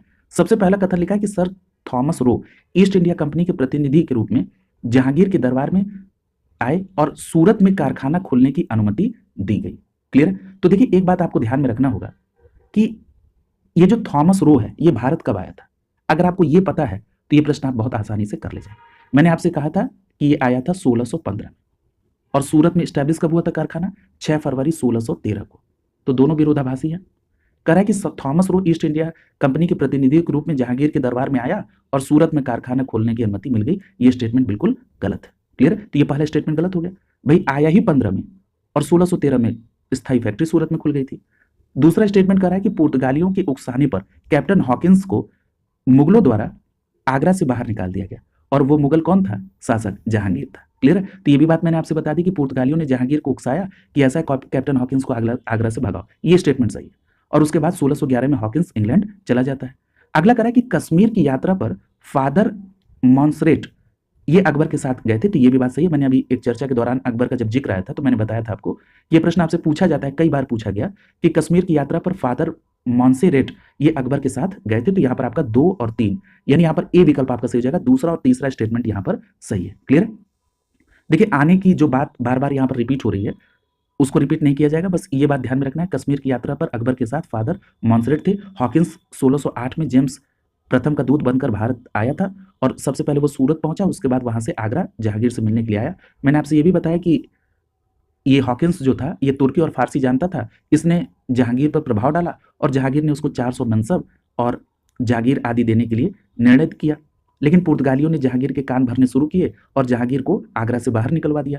तो ये उसके बाद 1611 में हॉकिंस इंग्लैंड चला जाता है। टॉमस रो आता है 1615 में। ये सारी बातें हो चुकी हैं और 1619 में टॉमस रो इंग्लैंड चला जाता है। क्लियर? तो ये बात ध्यान में रखेंगे। अगला देखिए, अगला प्रश्न आपसे पूछ रहा है कि भारत में ब्रिटिश उपनिवेशवाद के दौरान नए शहरों का प्रादुर्भाव हुआ। कलकत्ता जो अब कोलकाता है उन प्रथम शहरों में से था जिसमें कौन कौन से गांव मिलकर कलकत्ता बने। यानी यहां पर आपसे कलकत्ता के बारे में आपसे पूछा जा रहा है। आइए जरा इसको देख लेते हैं। देखिए, अगर हम बात करें कि किन किन गांवों को मिलाकर कलकत्ता बना था तो ये बात स्पष्ट रूप से ध्यान में रखिएगा कि जो गांव थे वो थे सूतानाता, कालीकाता और गोविंदपुर। ठीक है? तो यहां पर इस प्रश्न का जो सही जवाब हो जाएगा वो क्या हो जाएगा? विकल्प सी आपका आंसर हो जाएगा। सी विकल्प सही हो जाएगा। स्पष्ट रूप से याद रखिएगा कि जो 3 गांव थे वो कालीकाता, सूतानाती और गोविंदपुर थे। क्लियर? लेकिन इतने से आपका काम नहीं चलेगा, थोड़ा सा इसका बैकग्राउंड समझ लीजिए ताकि चीजें आपके लिए बहुत आसान हो जाए। सबसे पहले आपको चलना पड़ेगा 1690 में। 1690 में बंगाल का जो नवाब था इसका नाम था इब्राहिम खां। इब्राहिम खान ने कंपनी को निमंत्रण दिया और कंपनी ने उसी 1690 में जॉब चारनाक के द्वारा इस सूतानाती में एक अंग्रेज कोठी स्टैब्लिश की गई। क्लियर है? तो ये बात हो गया कंफर्म ना कि 1690 में बंगाल के नवाब इब्राहिम खान ने कंपनी को निमंत्रण दिया और उसी 1690 में जॉब चारनाक ने सूतानाती में एक अंग्रेजी कोठी स्टैब्लिश की। याद रखिएगा, इसी दौरान वर्धमान जिले के एक जमींदार थे शोभा सिंह। इन शोभा सिंह ने क्या कर दिया? विद्रोह कर दिया। अब यहां पर अंग्रेजों को एक मौका मिल गया कि वो क्या करें? किलेबंदी कर लें। और ये समय था 1696 का। याद रखिएगा, सूबेदार अजी मुस्सान ने, मैं फिर से रिपीट कर रहा हूं, सूबेदार अजी मुस्सान ने अंग्रेजों को 3 गांव दिए जमींदारी के तौर पर। कौन कौन से? कालिकाता, सूतानाती और गोविंदपुर, जो यहां पर आप देख रहे हैं। ठीक है? और इसके एवज में 1200 रुपए इनको देने थे। इन्हीं तीनों गांवों को मिलाकर कलकत्ता नगर की स्थापना की गई। और याद रखेंगे, आगे चलकर 1700 ईस्वी में सूतानती में किलेबंद कोठी बनी, जिसका नाम क्या बना? Fort William. ठीक है? याद रखिएगा, ये फोर्ट विलियम, आगे यहां पर कोठी भी बनती है कलकत्ता में। और ये जो फोर्ट विलियम है, इसके पहले प्रेसिडेंट कौन बनते हैं? तो याद रखेंगे, उनका नाम है चार्ल्स आयर। ठीक है? ये भी बात आपको ध्यान में रखना है कि जो कलकत्ता में ये फोर्ट विलियम बना, ये इसके जो पहले प्रेसिडेंट थे उनका नाम था चार्ल्स आयर। क्लियर? तो ये पूरी बातें आपको ध्यान में रखनी होंगी। तो आपने यहां पर कलकत्ता से संबंधित जो भी बातें थी वो देख ली। अगले प्रश्न में पूछ रहा है कि कलकत्ता का संस्थापक कौन था? तो बी विकल्प सही हो जाएगा, जॉब चारनाक। अगला पूछा जा रहा है कि कलकत्ता किसने बसाया? तो डी विकल्प सही हो जाएगा, जॉब चारनाक। क्लियर? अब देख रहे हैं ये प्रश्न आपके लिए कितना आसान है। अगला प्रश्न पूछ रहा है कि फोर्ट विलियम की प्रेसिडेंसी किस वर्ष अस्तित्व में आई? तो मैंने अभी आपसे कहा 1700 में। क्लियर? तो यहां पर आपका ए विकल्प सही हो जाएगा, फोर्ट विलियम की प्रेसिडेंसी अस्तित्व में कब आई? 1700 में। क्लियर? तो देखिए, मैंने आपसे ये बात बताई थी कि 1690 में ब्रिटिश कंपनी ने जॉब चारनाक के नेतृत्व में सूतानती में एक फैक्ट्री स्टैब्लिश की। उसके बाद एक जमींदार थे शोभा सिंह, और ये कहाँ के जमींदार थे? मैंने आपको बताया, वर्धमान जिले के जमींदार थे शोभा सिंह। इन्होंने विद्रोह किया और कंपनी को अवसर मिला और 1696 में सूतानती में किलेबंदी की गई। और उसके बाद 1200 रुपए के भुगतान करके कंपनी को 3 गांव जमींदारी के रूप में मिला। और किसने दिया था? उस सूबेदार का नाम भी याद रखिएगा, पूछा जाता है, अजी मुस्सान ने। क्लियर? और ये 3 सूतानती, कालिकाता, यहाँ जमींदारी मिली। और याद रखिएगा, 1700 में बंगाल की फैक्ट्री एक प्रेसिडेंट और काउंसिल में अधीन हो गई और यहाँ पर किलेबंदी हुई और ये बस्ती फोर्ट विलियम और नगर कलकत्ता कहलाने लगा। क्लियर? तो ये बात आप ध्यान में रखेंगे कि फोर्ट विलियम के निकट जो दुर्ग का निर्माण वो ब्रिटिश ईस्ट इंडिया कंपनी ने कराया था। और पूरी बात आपने यहाँ पर देख ली कि ये कलकत्ता में फोर्ट विलियम स्टैब्लिश हुआ और इसके पहले प्रेसिडेंट कौन थे? Charles Eyre. क्लियर? ये बात ध्यान में। अच्छा, एक बात और यहाँ पर मैं आपको स्पष्ट कर दूं कि ये तो आपने देख लिया कलकत्ता का फोर्ट विलियम। इसी तरह एक आता है Fort Saint George. Fort Saint George, देखिए, अगर फोर्ट सेंट जॉर्ज की बात करेगा, दोनों में जरा यहीं पर अंतर देख लीजिए, ताकि यहां पर भी आपको कंफ्यूजन होता है, मुझे पता है। फोर्ट सेंट जॉर्ज, याद रखिएगा, 1640 में अंग्रेजों ने मद्रास नगर की स्थापना की और दुर्ग का निर्माण कराया, जिसका नाम सेंट जॉर्ज का किला पड़ा, जिसको आप कहते हैं फोर्ट सेंट जॉर्ज। क्लियर है? कब? 1640 में वहां पर। ठीक है? तो ये पूरी बात आपको इसमें, अब दोनों में आप अंतर भी कर पाएंगे। अगला प्रश्न देखिए, अगला कह रहा है कि फोर्ट विलियम कहां पर स्थित है? फोर्ट विलियम पूछा जा रहा है कहां पर? कलकत्ता में। डी विकल्प आपका आंसर हो जाएगा। क्लियर? और मद्रास में पूछा जाता तो सेंट जॉर्ज का किला यानी फोर्ट सेंट जॉर्ज। ठीक है? तो यहां पर आपका डी विकल्प आंसर हो जाएगा। अगला प्रश्न देखिए, पूछा जा रहा है कि अंग्रेजों की बंगाल में पैठ के विषय में निम्नलिखित में से कौन सा कथन सही है? क्लियर है? अब देखिए, यहां पर अंग्रेजों की बंगाल में पैठ के संदर्भ में आपको आंसर करना है। अब सबसे पहला ये स्टेटमेंट देखिए, पूछा जा रहा है आपसे कि जॉब चारनाक अगस्त 1690 में सूतानाती में आया और उसने कलकत्ता की स्थापना की, जो बाद में ब्रिटिश भारतीय साम्राज्य का केंद्र भी बना है। क्लियर है? तो ये तो बात सही है, यानी यहां पर आपका जो पहला स्टेटमेंट है ये क्या है? बिल्कुल सही हो जाएगा। दूसरे स्टेटमेंट की तरफ चलिए। दूसरा स्टेटमेंट कह रहा है कि फ्रांसीसी ईस्ट इंडिया कंपनी ने कलकत्ता में फोर्ट विलियम के निकट एक दुर्ग का निर्माण कराया था। अभी डिटेल चर्चा हो गई, फ्रांसीसी नहीं है, कौन है? British east India company. Clear है? पूरी डिटेल आपने यहाँ पर देखी है। तो ये आप देख रहे हैं कि यहाँ पर केवल पहला स्टेटमेंट सही है, इसलिए यहाँ पर आपका ए विकल्प आंसर हो जाएगा। क्लियर? अगला देखिए, पूछ रहा है कर्नाटक युद्ध के विषय में आप यहाँ पर चर्चा करिए। अब आपसे कर्नाटक युद्ध पूछ रहा है। देखिए, युद्ध से एक प्रश्न आएगा जरूर, लेकिन हो सकता है अब आपसे स्टेटमेंट टाइप के इसी तरह प्रश्न आपसे पूछे जाए, सीधा प्रश्न न पूछे। तो आपकी तैयारी इस प्रकार से होगी इस बार कि आपसे वो किसी तरह का प्रश्न पूछे, आप पूरी तरह से तैयार अपने आप को पाएंगे। सबसे पहले हम लोग बात कर लेते हैं कि कर्नाटक युद्ध किसके बीच हुआ था। तो देखिए, जो कर्नाटक युद्ध है ये अंग्रेज और फ्रांसीसियों से संबंधित है। तो यहाँ पर आपका सही जवाब क्या हो जाएगा कि अंग्रेज और फ्रांसीसी, यानी यहाँ पर आपका विकल्प डी सही हो जाएगा। ठीक है? विकल्प डी आपका आंसर हो जाएगा। अब जरा समझिए कि किन परिस्थितियों में कर्नाटक का युद्ध हुआ। सबसे पहली बात ये समझ लीजिए कि ये जो कर्नाटक के युद्ध हुए, इसमें 3 युद्ध हुए और इसका प्रारंभ हुआ 1746 से और ये युद्ध चलते रहे 1763 तक। यानी जो 3 युद्ध हुए वो 1746 से 1763 के बीच में हुए। सबसे पहले हम लोग बात करते हैं प्रथम कर्नाटक युद्ध की। चीजों को समझते हुए चलेंगे आप। सबसे पहले तो बात कर ली जाए कॉजेज। क्या कारण थे, किन परिस्थितियों में पहला कर्नाटक युद्ध हुआ। देखिए, जब कभी भी आप कारण की बात करते हैं तो उसमें 2 तरह के कारण होते हैं। एक तो ऐसा कारण जो लंबे समय से चला रहा है और एक होता है तात्कालिक कारण। यानी आपके मन में किसी के प्रति कोई भाव है और कोई इंस्टेंट कोई ऐसी बात उसने कर दी तो आपने पहले का भी उसके सामने सारा कुछ उड़ेल कर रख दिया। यही स्थिति यहाँ पर कर्नाटक युद्ध में भी थी। देखिए, युद्ध है ना, इसका मतलब मन में कुंठा, मन में कोई नेगेटिव भाव बहुत दिन से चल रहा था, बस कोई एक चिंगारी की जरूरत थी। उसी चिंगारी को तात्कालिक कारण कहते हैं। सबसे पहले हम आपसे बात करेंगे कि इनके मन में क्या क्या चीजें चल रही थी। देखिए, अंग्रेज और फ्रांसीसियों में व्यापारिक प्रतिद्वंदता थी, ये एक कारण था। दूसरी बात यह थी कि यूरोप में ऑस्ट्रिया के उत्तराधिकार का युद्ध था, वो भी इसका एक कारण था। लेकिन अगर हम बात कर लें तात्कालिक कारण की, तो एक अंग्रेज कैप्टन थे जिनका नाम था बर्नेट। क्या नाम था? बर्नेट। और इसी अंग्रेज कैप्टन बर्नेट के नेतृत्व में अंग्रेजी सेना के द्वारा फ्रांसीसी जहाजों का अधिग्रहण कर लिया जाता है। यह तात्कालिक कारण था इसको एक चिंगारी देने के लिए। क्लियर है? तो ये दोनों बातें आपने समझ ली। और ये जो यूरोप में मैंने आपसे कहा कि ऑस्ट्रिया के उत्तराधिकार का जो युद्ध प्रारंभ हुआ था वो 1740 के करीब प्रारंभ हुआ था। क्लियर है? और आप देख रहे हैं कि जो पहला कर्नाटक युद्ध है ये 1746 से 48 के मध्य लड़ा गया था। यानी वहां से ये बात आ रही थी, लेकिन जैसे ही अंग्रेज कैप्टन बर्नेट ने अपने साथियों के साथ, सेना के साथ मिलकर फ्रांसीसी जहाजों का अधिग्रहण किया, उस पर अधिकार कर लिया, तुरंत ये बात वहां पर चिंगारी स्वरूप हो गई। क्लियर है? अब आइए जरा बात कर लेते हैं कि ये तो हो गया ना कि यह कारण देखिए जो लिखा है कि यूरोप में ऑस्ट्रिया का उत्तराधिकार का प्रश्न था। भारत में जो अंग्रेजों और फ्रांसीसियों के बीच आपस में व्यापारिक रसाकसी थी, प्रतिद्वंदिता थी, वो भी था। अमेरिका में औपनिवेशिक विस्तार का भी संघर्ष चल रहा था। ये सभी चीजें यहाँ पर चल रही थी। ठीक है?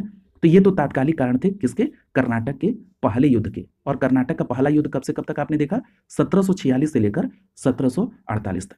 लेकिन यहां पर देखिए कर्नाटक युद्ध की संधि नहीं दी गई।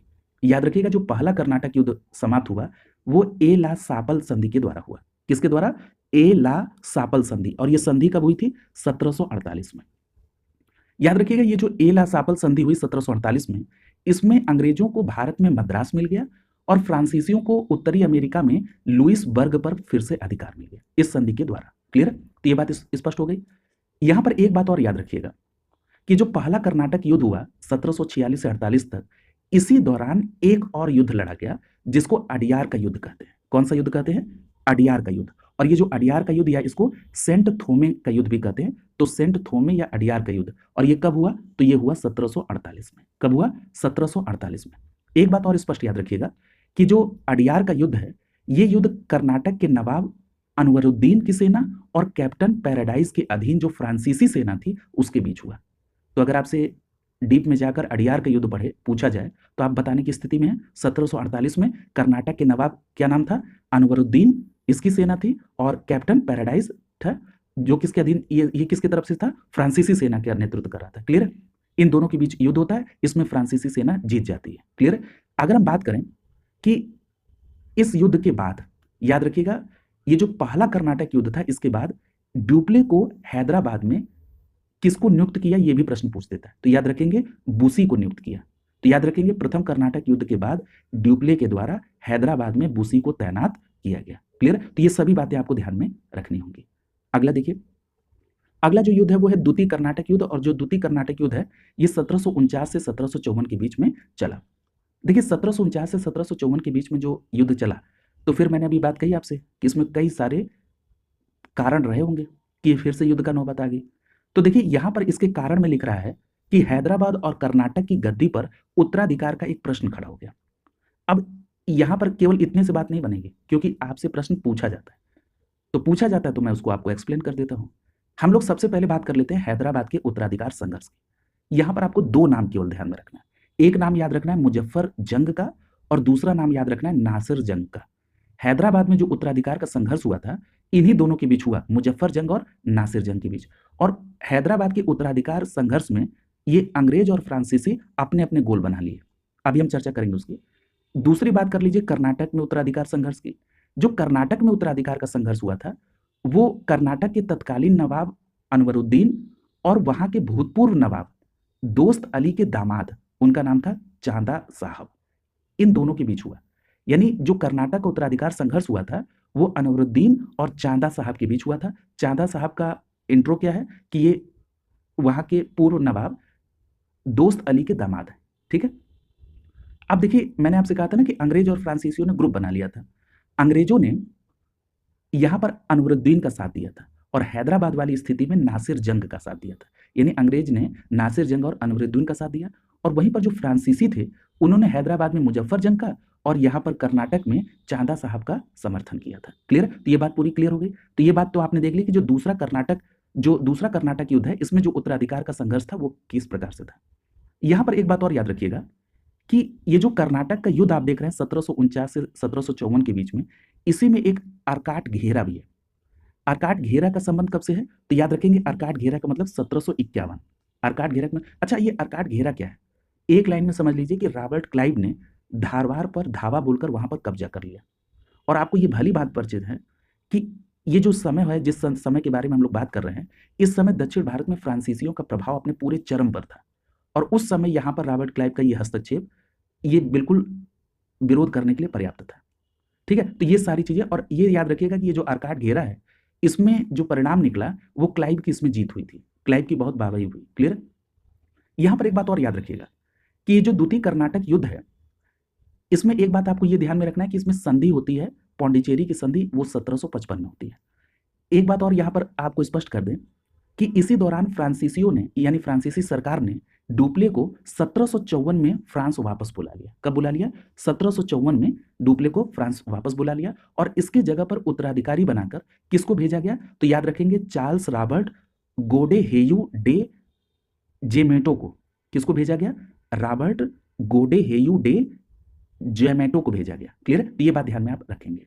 दूसरी बात आपको ये ध्यान में रखनी है, जो मैंने आपसे कहा कि पौंडीचेरी की संधि हुई 1755 में, इसमें क्या हुआ? तो पौंडीचेरी की जो संधि हुई इसमें कर्नाटक के द्वितीय युद्ध समाप्त हुआ। लेकिन एक बात याद रखिएगा कि जो कर्नाटक का दूसरा युद्ध था ये अनिर्णायक युद्ध रहा। लेकिन अगर हम इसमें ये देख लें कि किसका पक्ष भारी था, तो वो अंग्रेजों का पक्ष भारी प्रतीत होता है। कैसे? किस आधार पर यह निर्णय हुआ कि अंग्रेजों का पक्ष भारी है? तो याद रखिएगा अंग्रेजों का एक समर्थक था मोहम्मद अली, वो आगे चलकर कर्नाटक का नवाब बनता है। तो ये बात स्पष्ट होती है कि ये भले ही कर्नाटक का दूसरा युद्ध अनिर्णायक रहा लेकिन इसमें अंग्रेजों का पक्ष भारी था। क्लियर? तो ये बातें आपको ध्यान में रखनी है। अच्छा, जब डुप्ले को 1754 में फ्रांस वापस बुलाया गया तो उस पर एक विद्वान थे जिनका नाम है J.R. मैरियत। क्या नाम है? J.R. मैरियत। और ये जो J.R. मैरियत साहब हैं इन्होंने कमेंट कर दिया। क्या कमेंट कर दिया? इन्होंने कहा कि डुप्ले ने भारत की जो पूंजी है वो मद्रास में तलाश करके भूल कर दी, और इसे क्लाइव ने कहां तलाश लिया? बंगाल में। ये स्टेटमेंट किसका? J.R. मैरियत।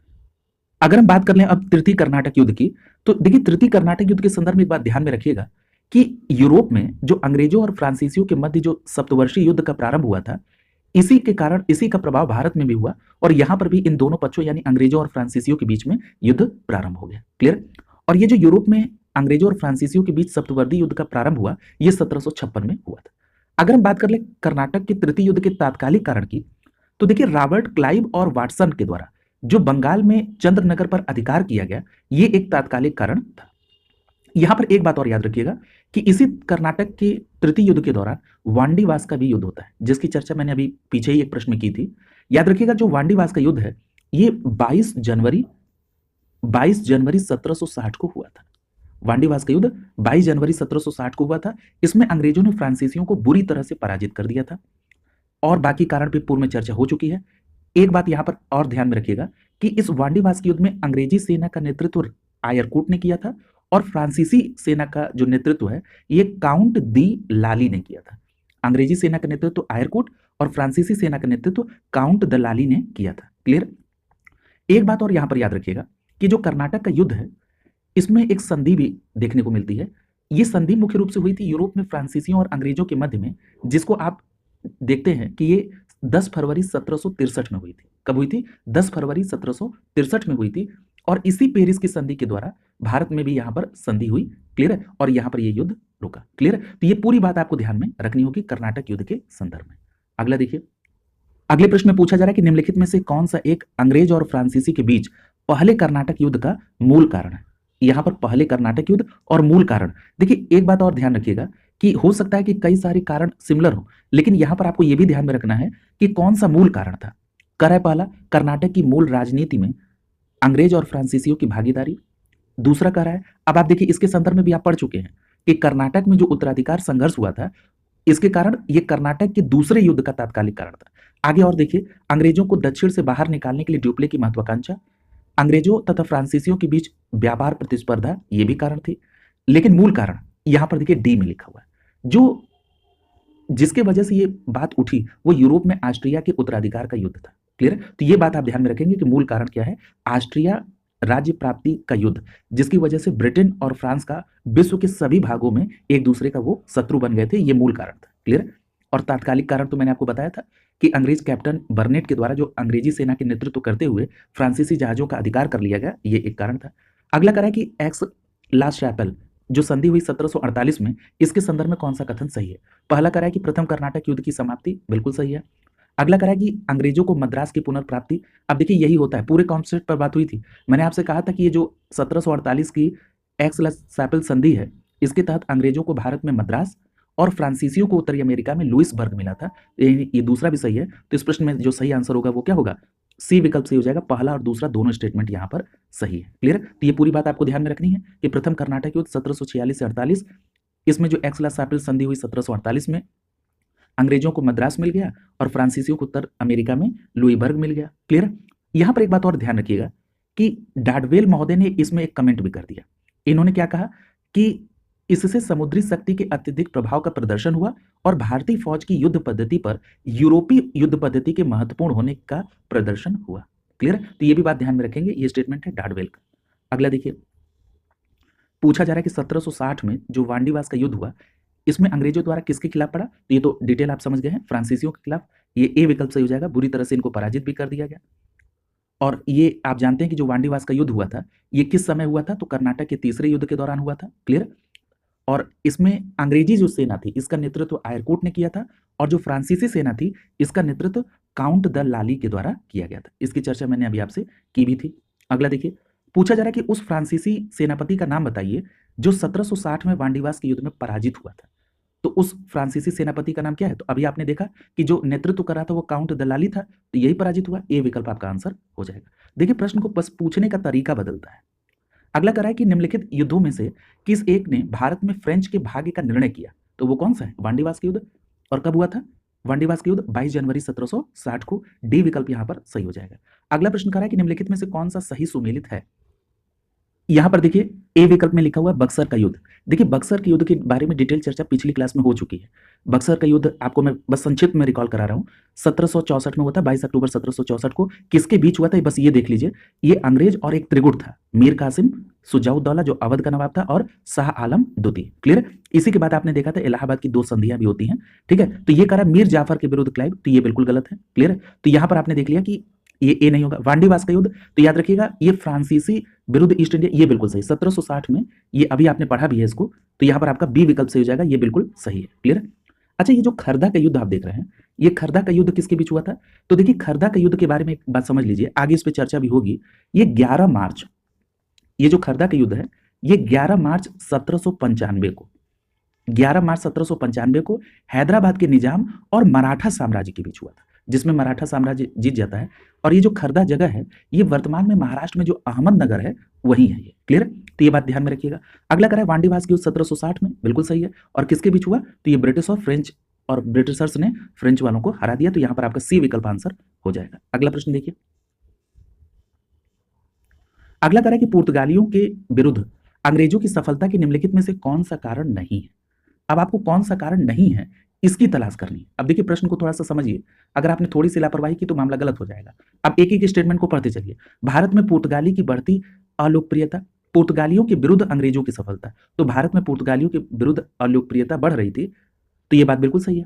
अगला करा कि पुर्तगालियों के घटते संसाधन, ये भी सही है। अगला करा कि अंग्रेज की नाविक शक्ति, ये भी सही है, ये भी आपने देखा अभी। अगला करा कि मुगलों और अंग्रेजों के परस्पर संबंध, देखिए मुगलों और अंग्रेजों के परस्पर संबंध का इसमें कोई कारण नहीं कि अंग्रेजों को पुर्तगालियों के विरुद्ध जो है सफलता मिली। तो यहां पर आप देख रहे हैं कि डी विकल्प आपका आंसर हो जाएगा, ये प्रमुख कारण नहीं है। क्लियर। तो यहाँ पर आपका डी विकल्प आंसर हो जाएगा। देखिए एक बात ध्यान में रखिएगा कि अंग्रेजों ने पुर्तगालियों के विरुद्ध सफलता पाने के लिए अपने नौ संसाधन, जो नौसेना संसाधन था उसमें वृद्धि की। पुर्तगालियों के विरुद्ध अंग्रेजों की सफलता का कारण अभी आपने पूरा देखा ही कि इसमें पुर्तगालियों के खिलाफ अलोकप्रियता बढ़ती चली जा रही थी, उनके संसाधन कम हो गए थे। और 1623 तक इंग्लिश ईस्ट इंडिया कंपनी ने सूरत, भरूच, अहमदाबाद, आगरा और मसूलीपट्टनम में अपने कारखाने खोल लिए थे।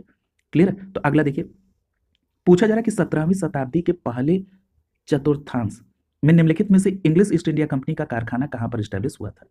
पहली बात तो जैसे ही आपने इतना पढ़ा तुरंत घबराहट शुरू, बिल्कुल नहीं घबराना आपको। 17वीं शताब्दी के पहले चतुर्थांश में, 17वीं शताब्दी आपने देखा, यानी ये बात क्लियर हो गई कि जो सन के हिसाब से देखेंगे तो वो 1600 वाली सीरीज होगी। पहले चतुर्थांश में ये पूछ रहा है कि इंग्लिश ईस्ट इंडिया कंपनी ने कहां पर, तो जो अभी आपने सेंटेंस पढ़ा था पिछले प्रश्न में कि 1623 तक ब्रिटिश ईस्ट इंडिया कंपनी ने सूरत, भरूच, अहमदाबाद, अजमेर, आगरा, मसूलीपट्टनम यहां पर अपना कारखाना स्टैब्लिश कर लिया था। क्लियर है। तो यहां पर अब ऑप्शन के अकॉर्डिंग देखिए, भरूच है, ठीक है, तो यहां पर आप देख रहे हैं केवल भरूच शामिल है, तो यहां पर आप क्या करेंगे, पहला लेंगे। तो यहां पर ऑप्शन में अगर आप देखेंगे तो केवल एक, यहां पर ए विकल्प आपका आंसर हो जाएगा। ये जो प्रश्न आपसे पूछा गया था ये यूपीएससी आईएएस के प्रीलिम्स 2021 में पूछा गया प्रश्न है और आप बहुत आसानी से इसको कर पा रहे हैं। अगला देखिए, अगले प्रश्न में पूछा जा रहा है कि मद्रास में इंग्लिश ईस्ट इंडिया कंपनी के अधिवास के स्थान को किस नाम से जाना जाता था। अभी मैंने पिछले एक प्रश्न में इस तरह के प्रश्न को वहीं पर कोरिलेट करा दिया था, मैं आपको रिकॉल करा रहा हूं, लेकिन आपने जैसे इस प्रश्न को देखा होगा, अगर आपने थोड़ी सी बारीकी दिखाई तो आप ये तुरंत आंसर कर पाएंगे।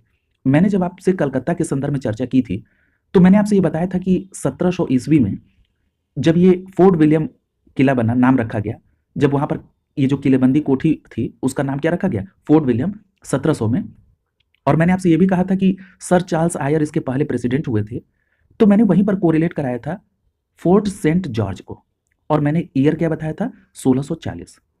तो याद रखिएगा कि कलकत्ता में जो फोर्ट विलियम है उसके पहले ही 1640 में मद्रास नगर की स्थापना हुई, इसका दुर्ग का निर्माण हुआ और इसका नाम रखा गया सेंट जॉर्ज का किला, यानी फोर्ट सेंट जॉर्ज। क्लियर। तो ये दोनों बातें आपको ध्यान में रखनी है, 1700 में फोर्ट विलियम और 1640 में सेंट जॉर्ज का किला यानी फोर्ट सेंट जॉर्ज। क्लियर। दोनों बातें आप ध्यान में रखेंगे।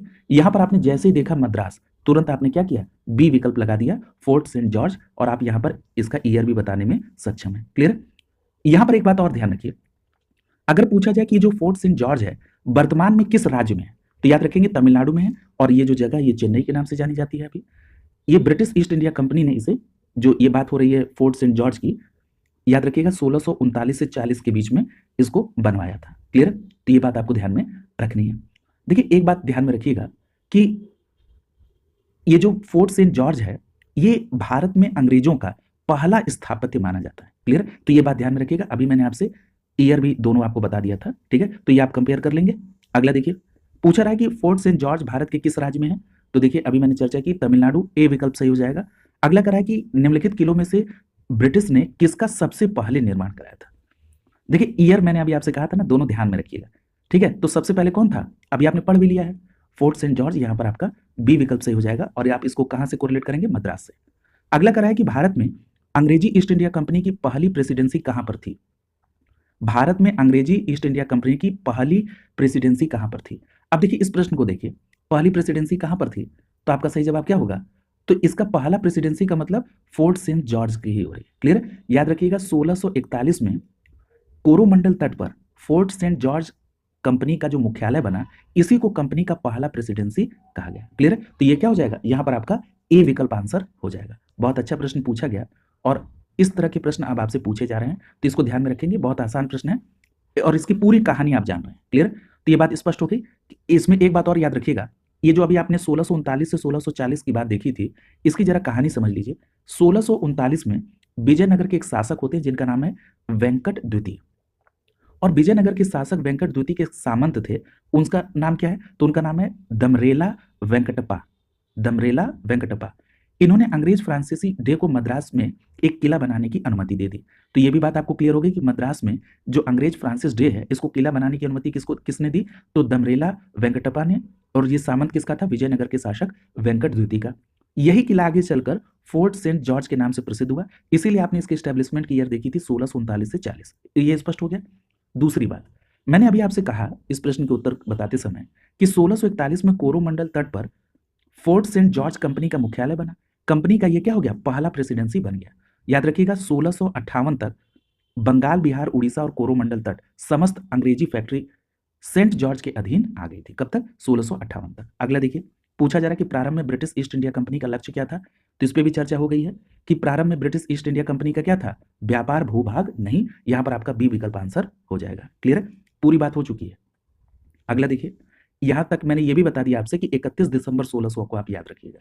अगला कह रहा है कि निम्नलिखित में से कौन से स्थान पर ईस्ट इंडिया कंपनी के शासन में प्रमुख औद्योगिक केंद्र नहीं थे। ईस्ट इंडिया कंपनी के शासनकाल में प्रमुख औद्योगिक केंद्र कहां पर नहीं थे, तो यहां पर आपका सही जवाब हो जाएगा विकल्प ए, इलाहाबाद और ग्वालियर। यहां पर ए विकल्प आपका आंसर हो जाएगा। क्लियर है, तो ये बातें भी ध्यान में रखेंगे, ये प्रश्न कई बार पूछा गया है। यहां पर एक बात ध्यान में रखिएगा कि ये जो इलाहाबाद और ग्वालियर है, ये औद्योगिक नहीं राजनीतिक केंद्र थे। और ईस्ट इंडिया कंपनी के अगर हम शासनकाल में औद्योगिक केंद्र की बात कर लें तो यहां पर याद रखिएगा मुंबई, अहमदाबाद, लखनऊ, हुगली, बनारस, पूना, नागपुर, नासिक और मुर्शिदाबाद के साथ साथ कलकत्ता इसमें शामिल है। ठीक है, तो ये भी ध्यान में रखिएगा। अगला प्रश्न पूछ रहा है कि भारत में ईस्ट इंडिया कंपनी की सफलता का राज क्या था। पहला करा कि भारत में राष्ट्रीय भावना की कमी, बिल्कुल सही है। दूसरा करा कि ईस्ट इंडिया कंपनी के संदर्भ में है, कंपनी की सेना को पश्चिमी प्रशिक्षण मिला था तथा उनके पास आधुनिक हथियार थे, सही है। अगला करा है कि भारतीय सैनिकों में राष्ट्रीय भावना का अभाव था, इसके फलस्वरूप जो भी उन्हें अच्छा वेतन देता था वो अपनी सेवा देने लगते थे, ये भी सही है। यहां पर आपका डी विकल्प सही हो जाएगा। ये सभी तर्क बिल्कुल सही है। अगला देखिए, अगला कह रहा है कि निम्नलिखित में से किस इतिहासकार ने यह कहा था कि सन 1765 से 1772 की अवधि में बंगाल की सरकार एक डाकू सरकार थी। तो याद रखिएगा ये स्टेटमेंट किसका था, तो याद रखेंगे के एम पडिक्कर का। किसका था? के एम पडिक्कर का। यहां पर ए विकल्प सही हो जाएगा। याद रखिएगा जो क्लाइव था इसने बंगाल को ईस्ट इंडिया कंपनी की जागीर बना दिया था। इसी पर पडिक्कर साहब कहते हैं कि 1765 से 1772 तक कंपनी के द्वारा स्थापित बंगाल का राज्य जो है एक डाकू राज्य था। अगला करा है, ये भी स्टेटमेंट टाइप का ही है कि किसने ईस्ट इंडिया कंपनी के बारे में ये टिप्पणी दी कि कंपनी एक असंगति है परंतु यह व्यवस्था का भाग है जहां सब कुछ असंगत है। ये प्रश्न बहुत इंपॉर्टेंट है, कई बार पूछा गया। यहां पर आपका सही जवाब होगा विकल्प बी, जीबी मैकाले के द्वारा यह स्टेटमेंट दिया गया था। तो यहां पर आपका बी विकल्प आंसर हो जाएगा। यहां पर जीबी मैकाले का ये स्टेटमेंट भी ध्यान में रखिएगा और ये भी ध्यान में रखिएगा कि भारतीय दंड संहिता की पांडुलिपि मैकाले के द्वारा ही तैयार की गई थी। ये भी बात आपको ध्यान में रखनी होगी। अगले प्रश्न की तरफ बढ़िए। अगले प्रश्न में पूछा जा रहा है कि आपको यत्र तत्र कुछ अनोखे डेनमार्क वासी मिल जाएंगे, परंतु उनका कारण यह है कि यहां पर डेनमार्क की चौकी हुआ करती थी। किसी जगह के संदर्भ में पूछ रहा है और कह रहा है कि यहां उनका अनूठा नगर, उसका दुर्ग, सुंदर गिरजाघर, नया जेरूसलम, सूनी सड़कें, उजाड़ तटाग्र सब मिलकर एक अद्भुत रत्न बन जाते हैं। ये पंक्ति किस स्थान के बारे में वर्णन करती है? तो याद रखिएगा डेनमार्क वासी के बारे में बात की गई। देखिए जो डेनिस थे इनके संदर्भ में अगर हम बात कर लें तो याद रखिएगा अंग्रेजों के बाद भारत में डेनिस कंपनी आई और ये कब आई थी? तो याद रखिएगा 1616 में। ठीक है, और डेनिस कंपनी जो थी इसने अपना पहला जो फैक्ट्री खोला था वो 1620 में खोला था। और कहां पर खोला था? तंजौर के त्रावणकोर में। और ये किस राज्य में है? तमिलनाडु में है। और जो दूसरी फैक्ट्री खोली थी वो खोली थी 1676 में। कहां पर? श्रीरामपुर, बंगाल में। क्लियर? तो अब आप इससे कोरिलेट करिए। तो यहां पर आपका सही जवाब क्या हो जाएगा? ए विकल्प सही हो जाएगा। यहां पर तमिलनाडु के बारे में ये बात कही जा रही है। ठीक है, तो यहां पर ए विकल्प आपका आंसर हो जाएगा। तो याद रखेंगे कि डेनमार्क वासियों ने 1620 में तमिलनाडु के त्रावणकोर में और 1676 में श्रीरामपुर, बंगाल में बस्ती स्टैब्लिश की थी। ठीक है, यहां पर एक बात और याद रखिएगा कि भारत में व्यापारिक रूप से ये असफल रहे थे और 1745 ईस्वी के लगभग इनकी बस्तियों पर अंग्रेजों का अधिकार हो गया था। क्लियर? अगला देखिए, पूछा जा रहा है कि निम्नलिखित यूरोपियनों में से कौन एक स्वतंत्रता पूर्व भारत में व्यापारिक रूप से सबसे अंत में आए थे? तो देखिए मैंने आपसे स्टार्टिंग में ही एक क्रम बता दिया था, इसमें सबसे अंत में कौन आए थे? फ्रांसीसी। सी विकल्प आपका आंसर हो जाएगा। क्लियर है, तो ये बात स्पष्ट हो गई। देखिए अगर हम बात कर ले फ्रांसीसियों की तो देखिए विभिन्न प्रश्नों में इनके संदर्भ में जो भी तथ्य थे वो आपने देख लिए, लेकिन याद रखिएगा भारत में सबसे अंत में आपने देखा कि फ्रांसीसी आए। यहां पर कुछ बातें आपको ध्यान में रखनी होगी इनके आगमन की और इनके एस्टेब्लिशमेंट की। देखिए हेनरी चतुर्थ, रिचलू, कोलबर्ट, ये कुछ ऐसे फ्रांसीसी हैं जिन्होंने पूर्वी व्यापार का महत्व समझा और इसमें हम बात करेंगे कोलबर्ट की। याद रखिएगा ये जो कोलबर्ट था ये उस समय का फ्रांस का जो शासक था लुई 14, उन्हीं का ये मंत्री था। और याद रखिएगा कि इसी कोलबर्ट के प्रयास से 1664 ईस्वी में फ्रेंच ईस्ट इंडिया कंपनी की स्थापना होती है। क्लियर है? यहां पर अगर हम बात कर लें फ्रेंच ईस्ट इंडिया कंपनी का मूल नाम क्या था, तो याद रखिएगा इसका मूल नाम था कंपनी द इंडस ओरिएंटलिस। क्या नाम था? कंपनी द इंडस ओरिएंटलिस इसका मूल नाम था। और याद रखिएगा अगर पूछा जाए कि भारत में पहली फ्रांसीसी फैक्ट्री कहां पर बनी, तो याद रखेंगे 1668 में सूरत में फ्रांसीसियों की पहली फैक्ट्री स्टैब्लिश हुई थी। क्लियर? आपने ये भी अभी देखा था कि 1613 में अंग्रेजों की जो स्थायी फैक्ट्री है वो सूरत में स्टैब्लिश हुई थी। और याद रखिएगा फ्रांसीसियों की जो फैक्ट्री स्टैब्लिश हुई थी सूरत में वो 1668 में हुई थी और किसके द्वारा हुई थी? फ्रैंक कैरो के द्वारा की गई थी। क्लियर? तो ये सभी बातें आपको ध्यान में रखनी होंगी। क्लियर? और अगर हम बात कर ले यहीं पर कि इनका दूसरा कारखाना कहां पर स्टैब्लिश हुआ था, तो याद रखेंगे 1669 की बात हो रही है। किसकी? 1669 में भारत में पूर्वी तट पर मसूलीपट्टनम है, यहां पर फ्रांसीसियों का दूसरा कारखाना स्टैब्लिश हुआ था और फ्रांसिस मार्टिन को सूरत और मसूलीपट्टनम की जिम्मेदारी दी गई थी। क्लियर? तो ये बात आप ध्यान में रखेंगे। अगला प्रश्न देखिए, पूछा जा रहा है कि फ्रांसीसी ईस्ट इंडिया कंपनी के निर्माण में किसके शासनकाल में हुआ था, तो अभी हमने आपसे चर्चा में कहा कि लुई 14 का मंत्री था कॉलबर्ट, इसी के प्रयासों से फ्रांसीसी ईस्ट इंडिया कंपनी का निर्माण हुआ था जिसका नाम है कंपनी द इंडस ओरिएंटलिस। तो यहां पर आपका सही जवाब क्या हो जाएगा? लुई 14 यानी बी विकल्प आपका आंसर हो जाएगा। क्लियर? अगला प्रश्न देखिए, पूछ रहा है कि निम्नलिखित में से किसे भारत में फ्रांसीसी कंपनी का संस्थापक माना जाता है। तो देखिए अगर हम बात करें संस्थापक की, तो यहां पर संस्थापक किसको माना जाता है? कॉलबर्ट को। सी विकल्प आपका आंसर हो जाएगा और ये लुई 14 का मंत्री था। अगला प्रश्न देखिए, अगले प्रश्न में पूछा जा रहा है कि फ्रांसीसी ईस्ट इंडिया कंपनी ने भारत में अपना कारखाना सबसे पहले कहां पर स्टैब्लिश किया था। देखिए अभी हमने आपसे एक चर्चा के दौरान कहा कि जो फ्रांसीसियों की पहली फैक्ट्री थी ये कहां पर स्टैब्लिश हुई थी? 1668 में सूरत में हुई थी। यहां पर आपका सही जवाब होगा विकल्प बी। अगला प्रश्न देखिए, पूछा जा रहा है कि फ्रांसीसी दक्कन में अधिक शक्ति स्थापित होने में असफल रहे, ऐसा क्यों? यानी दक्कन में फ्रांसीसी स्टैब्लिश बहुत नहीं हो पाए, इसके पीछे का कारण क्या था? तो देखिए अगर हम इसके पीछे के कारण को समझें तो इसमें अंग्रेजों की जो फौज शक्तिशाली थी ये इसका मूल कारण था। और आपने देखा था वांडीवास के युद्ध में बुरी तरह से फ्रांसीसियों को पराजित किया अंग्रेजों ने। तो यहाँ पर आपका बी विकल्प आपका आंसर हो जाएगा। अंग्रेजों की फौज जो थी वो क्या थी? शक्तिशाली थी। और दूसरी बात कि आप ये भी देख रहे हैं कि पूरे विश्व में इन दोनों के बीच में एक युद्ध का माहौल था, तो लगातार इनकी सेना कमजोर होती जा रही थी जब हार रही थी। तो यही कारण था कि फ्रांसीसी दक्कन में शक्तिशाली नहीं हो पाए, क्योंकि जो अंग्रेजों की फौज थी उनकी जो नौसेना थी वो क्या थी? शक्तिशाली थी। और एक बात और याद रखिएगा कि व्यापारिक दृष्टिकोण से अंग्रेज उनसे अधिक प्रभावशाली भी थे। और जैसा मैंने अभी आपसे कहा, ये देखिए अंतिम लाइन में लिखा भी है कि फ्रांसीसियों का यूरोप में उलझना भी उनकी कमजोरी का मुख्य कारण था। अगला प्रश्न देखिए, पूछा जा रहा है कि प्रथम कर्नाटक युद्ध के बाद डुप्ले द्वारा हैदराबाद में किसको तैनात किया गया था। इस पर मैंने आपसे चर्चा की थी। यहां पर आपका डी विकल्प सही हो जाएगा, बुसी को। पहले कर्नाटक युद्ध के बाद डुप्ले ने हैदराबाद में बुसी को नियुक्त किया था। क्लियर? यहां पर एक बात ध्यान रखिएगा कि डुप्ले ने अनिश्चित अव्यवस्था से राजनीतिक लाभ उठाने की सोची। याद रखिएगा मुजफ्फर जंग की प्रार्थना पर एक फ्रेंच सेना की टुकड़ी बुसी की अध्यक्षता में हैदराबाद भेज दिया और 1751 में चंदा साहिब कर्नाटक के नवाब बन गए और डुप्ले इस समय अपनी राजनीतिक शक्ति की चरम सीमा पर पहुंच गया था। इन सभी बातों पर आपसे चर्चा हो चुकी है। क्लियर? अगला देखिए, चंदा साहब की तरफ कौन था, ये सारी बातें हो चुकी हैं। अगला देखिए, पूछा जा रहा है कि 18वीं शताब्दी में भारत में फ्रांसीसियों के सफल न होने का कारण इसमें कौन सा है। अब आपको देखना है कि विकल्प पहले देखिए। अब देखिए पूछ रहा है कि इसमें असफलता का प्रमुख कारण क्या था। देखिए हम सबसे पहले सारे स्टेटमेंट को देखेंगे। इसमें सबसे पहला लिख रहा है उन्होंने चंदा साहिब तथा मुजफ्फर जंग जैसे कमजोर भारतीय पक्षों की तरफदारी की। अगला देखिए, पूछ रहा है डुप्ले को निर्णायक समय पर वापस बुला लिया गया, ऐसा नहीं। अगला कह रहा है कि उन्होंने भारतीय शक्तियों के खिलाफ षड्यंत्र किया, ऐसा नहीं। अगला क्या कह रहा है कि उनकी व्यापार कंपनी जो थी फ्रांसीसी सरकार पर बहुत अधिक निर्भर थी। ये बात बिल्कुल सही है। तो यहां पर आपका डी विकल्प सही हो जाएगा। क्लियर है? तो ये बात ध्यान में रखिएगा कि भारत में जो फ्रांसीसी कंपनियों की असफलता थी और अंग्रेजों की जो सफलता थी उसके कई कारण थे, लेकिन यहां पर यह भी कारण था कि जो फ्रांसीसियों की व्यापारिक कंपनी थी वो फ्रांसीसी सरकार पर अधिक डिपेंडेंट थी और वहीं पर अंग्रेजों की कंपनी एक स्वतंत्र व्यापारिक कंपनी के तौर पर काम कर रही थी। साधारणतः राज्य की ओर से उनके कार्य में कोई हस्तक्षेप नहीं होता था। यही फ्रांसीसी कंपनी की बात करें तो फ्रांसीसी राजा और उनके मंत्री धन उस कंपनी में लगाकर और फ्रांसीसी अधिकारियों को हर समय सरकार पर निर्भर रहना पड़ता था। क्लियर? तो ये बात हो गई। दूसरा देख लीजिए, भारत में प्राप्त किए गए स्थानों पौंडीचेरी, मद्रास, चंद्रनगर, कलकत्ता, ये दृष्टि से अंग्रेज जो कंपनी थी वो फ्रांसीसियों से अच्छी पोजीशन में थी। ठीक है, क्योंकि इन जगहों पर इनका कब्जा था। अगला कह रहा है कि प्रारंभ से ही अंग्रेजी कंपनी का व्यापार इच्छा थी। बंगाल में अंग्रेजों का अधिकार होने से उनके पास अत्यधिक धन भी आ रहा था और जनबल भी था। और वहीं अगर हम फ्रांसीसी कंपनी की बात करें तो इनका व्यवहार भी अच्छा नहीं था और अनेक अवसरों पर अपनी ही सरकार की आर्थिक सहायता लेनी पड़ती थी और तमाम बार आप देख रहे थे कि ड्यूप्ले तक को वापस बुलाया गया।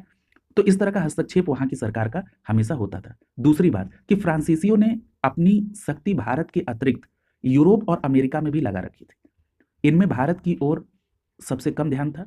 सीमावर्ती समस्याओं में फंसे रहने के कारण वो अंग्रेजों का मुकाबला नहीं कर पाए। अगला जो कंपेरिजन है कि फ्रांस की तुलना में ब्रिटेन की नौसेना अधिक शक्तिशाली थी। और अगला पॉइंट है कि अंग्रेज अधिकारियों के अनुशासन के विपरीत फ्रांसीसी अधिकारी परस्पर झगड़े में रहते थे, जिसका जिक्र मैंने अभी कहा। तो ये भी क्या है, असफलता का कारण है, यानी काम पर फोकस ही नहीं रहेगा। अगला देखिए, अगले प्रश्न में आपसे पूछा जा रहा है कि भारत में अंग्रेजों की सफलता तथा फ्रांसीसियों की असफलता के संदर्भ में कौन सा कथन यहां पर सही है। पिछले ही प्रश्न की तरह पूछा जा रहा है इसको भी। तो यहां पर देखिए पहला लिखा है कि अंग्रेजों को बंगाल विजय से अपार धन और जनशक्ति मिली। तो ये बात बिल्कुल सही है, अभी आपने देखा। और दूसरा करा कि अंग्रेजों की बेहतर नौसेना, ये भी सही है। तो यहां पर आप देख रहे हैं कि आपसे दो प्रश्नों में अंग्रेजों की और फ्रांसीसियों की सफलता और असफलता को लेकर एक कंपैरिजन पूछा जा रहा है। तो यहां पर आप देख रहे हैं कि ये दोनों ही स्टेटमेंट बिल्कुल सही है। तो यहां पर आपका आंसर क्या हो जाएगा, विकल्प सी सही हो जाएगा। दोनों स्टेटमेंट बिल्कुल सही है। आरओ प्रीलिम्स 2016 में यह प्रश्न पूछा भी गया। अगला करा है कि निम्नलिखित में से कौन प्रथम यूरोपीय शक्ति था जिसने भूक्षेत्र अर्जित करने के उद्देश्य से भारतीय राजाओं के झगड़े में भाग लेने की नीति अपनाई। अब देखिए इनका जरा स्ट्रेटेजी देखिए। ऐसी पहली यूरोपीय जो अब भूमि अर्जित करने के लिए जब भारतीय राजाओं के झगड़े होते थे उसमें ये इंटरफेयर करते थे। नाम क्या है, डुप्ले। बी विकल्प सही हो जाएगा। क्लियर है। यही सब मूल असफलताओं के कारण भी बने। देखिए डुप्ले पहला ऐसा यूरोपीय व्यक्ति था जिसने भूक्षेत्र अर्जित करने के उद्देश्य से भारतीय राजाओं के झगड़े में हस्तक्षेप करना प्रारंभ किया। डुप्ले ने ही यूरोपीय सेना को भारतीय राज दरबारों में भारतीय व्यय पर नियुक्त करवाया और भारत में यूरोपीय साम्राज्य की नींव रखी थी। क्लियर। अगला प्रश्न देखिए, पूछा जा रहा है कि ला बुर्दोने ने ये किस स्थान का गवर्नर था। ला बुर्दोने किस स्थान का गवर्नर था। तो यहां पर आपका सही जवाब होगा मॉरिशस। सी विकल्प आपका आंसर हो जाएगा। अब जरा इसके बारे में समझ लीजिए। देखिए डुप्ले ने मॉरिशस के फ्रांसीसी गवर्नर ला बोर्डोने को भारत बुलाया था, ठीक है। और ये जो ला बोर्डोने कहाँ का गवर्नर था, मॉरिशस का गवर्नर था। याद रखिएगा हुआ क्या था, बार्नेट के नेतृत्व में, मैंने अभी आपसे बताया था, बार्नेट के नेतृत्व में अंग्रेजी नौसेना ने कुछ फ्रांसीसी जलपोत को पकड़ लिया था, ठीक है।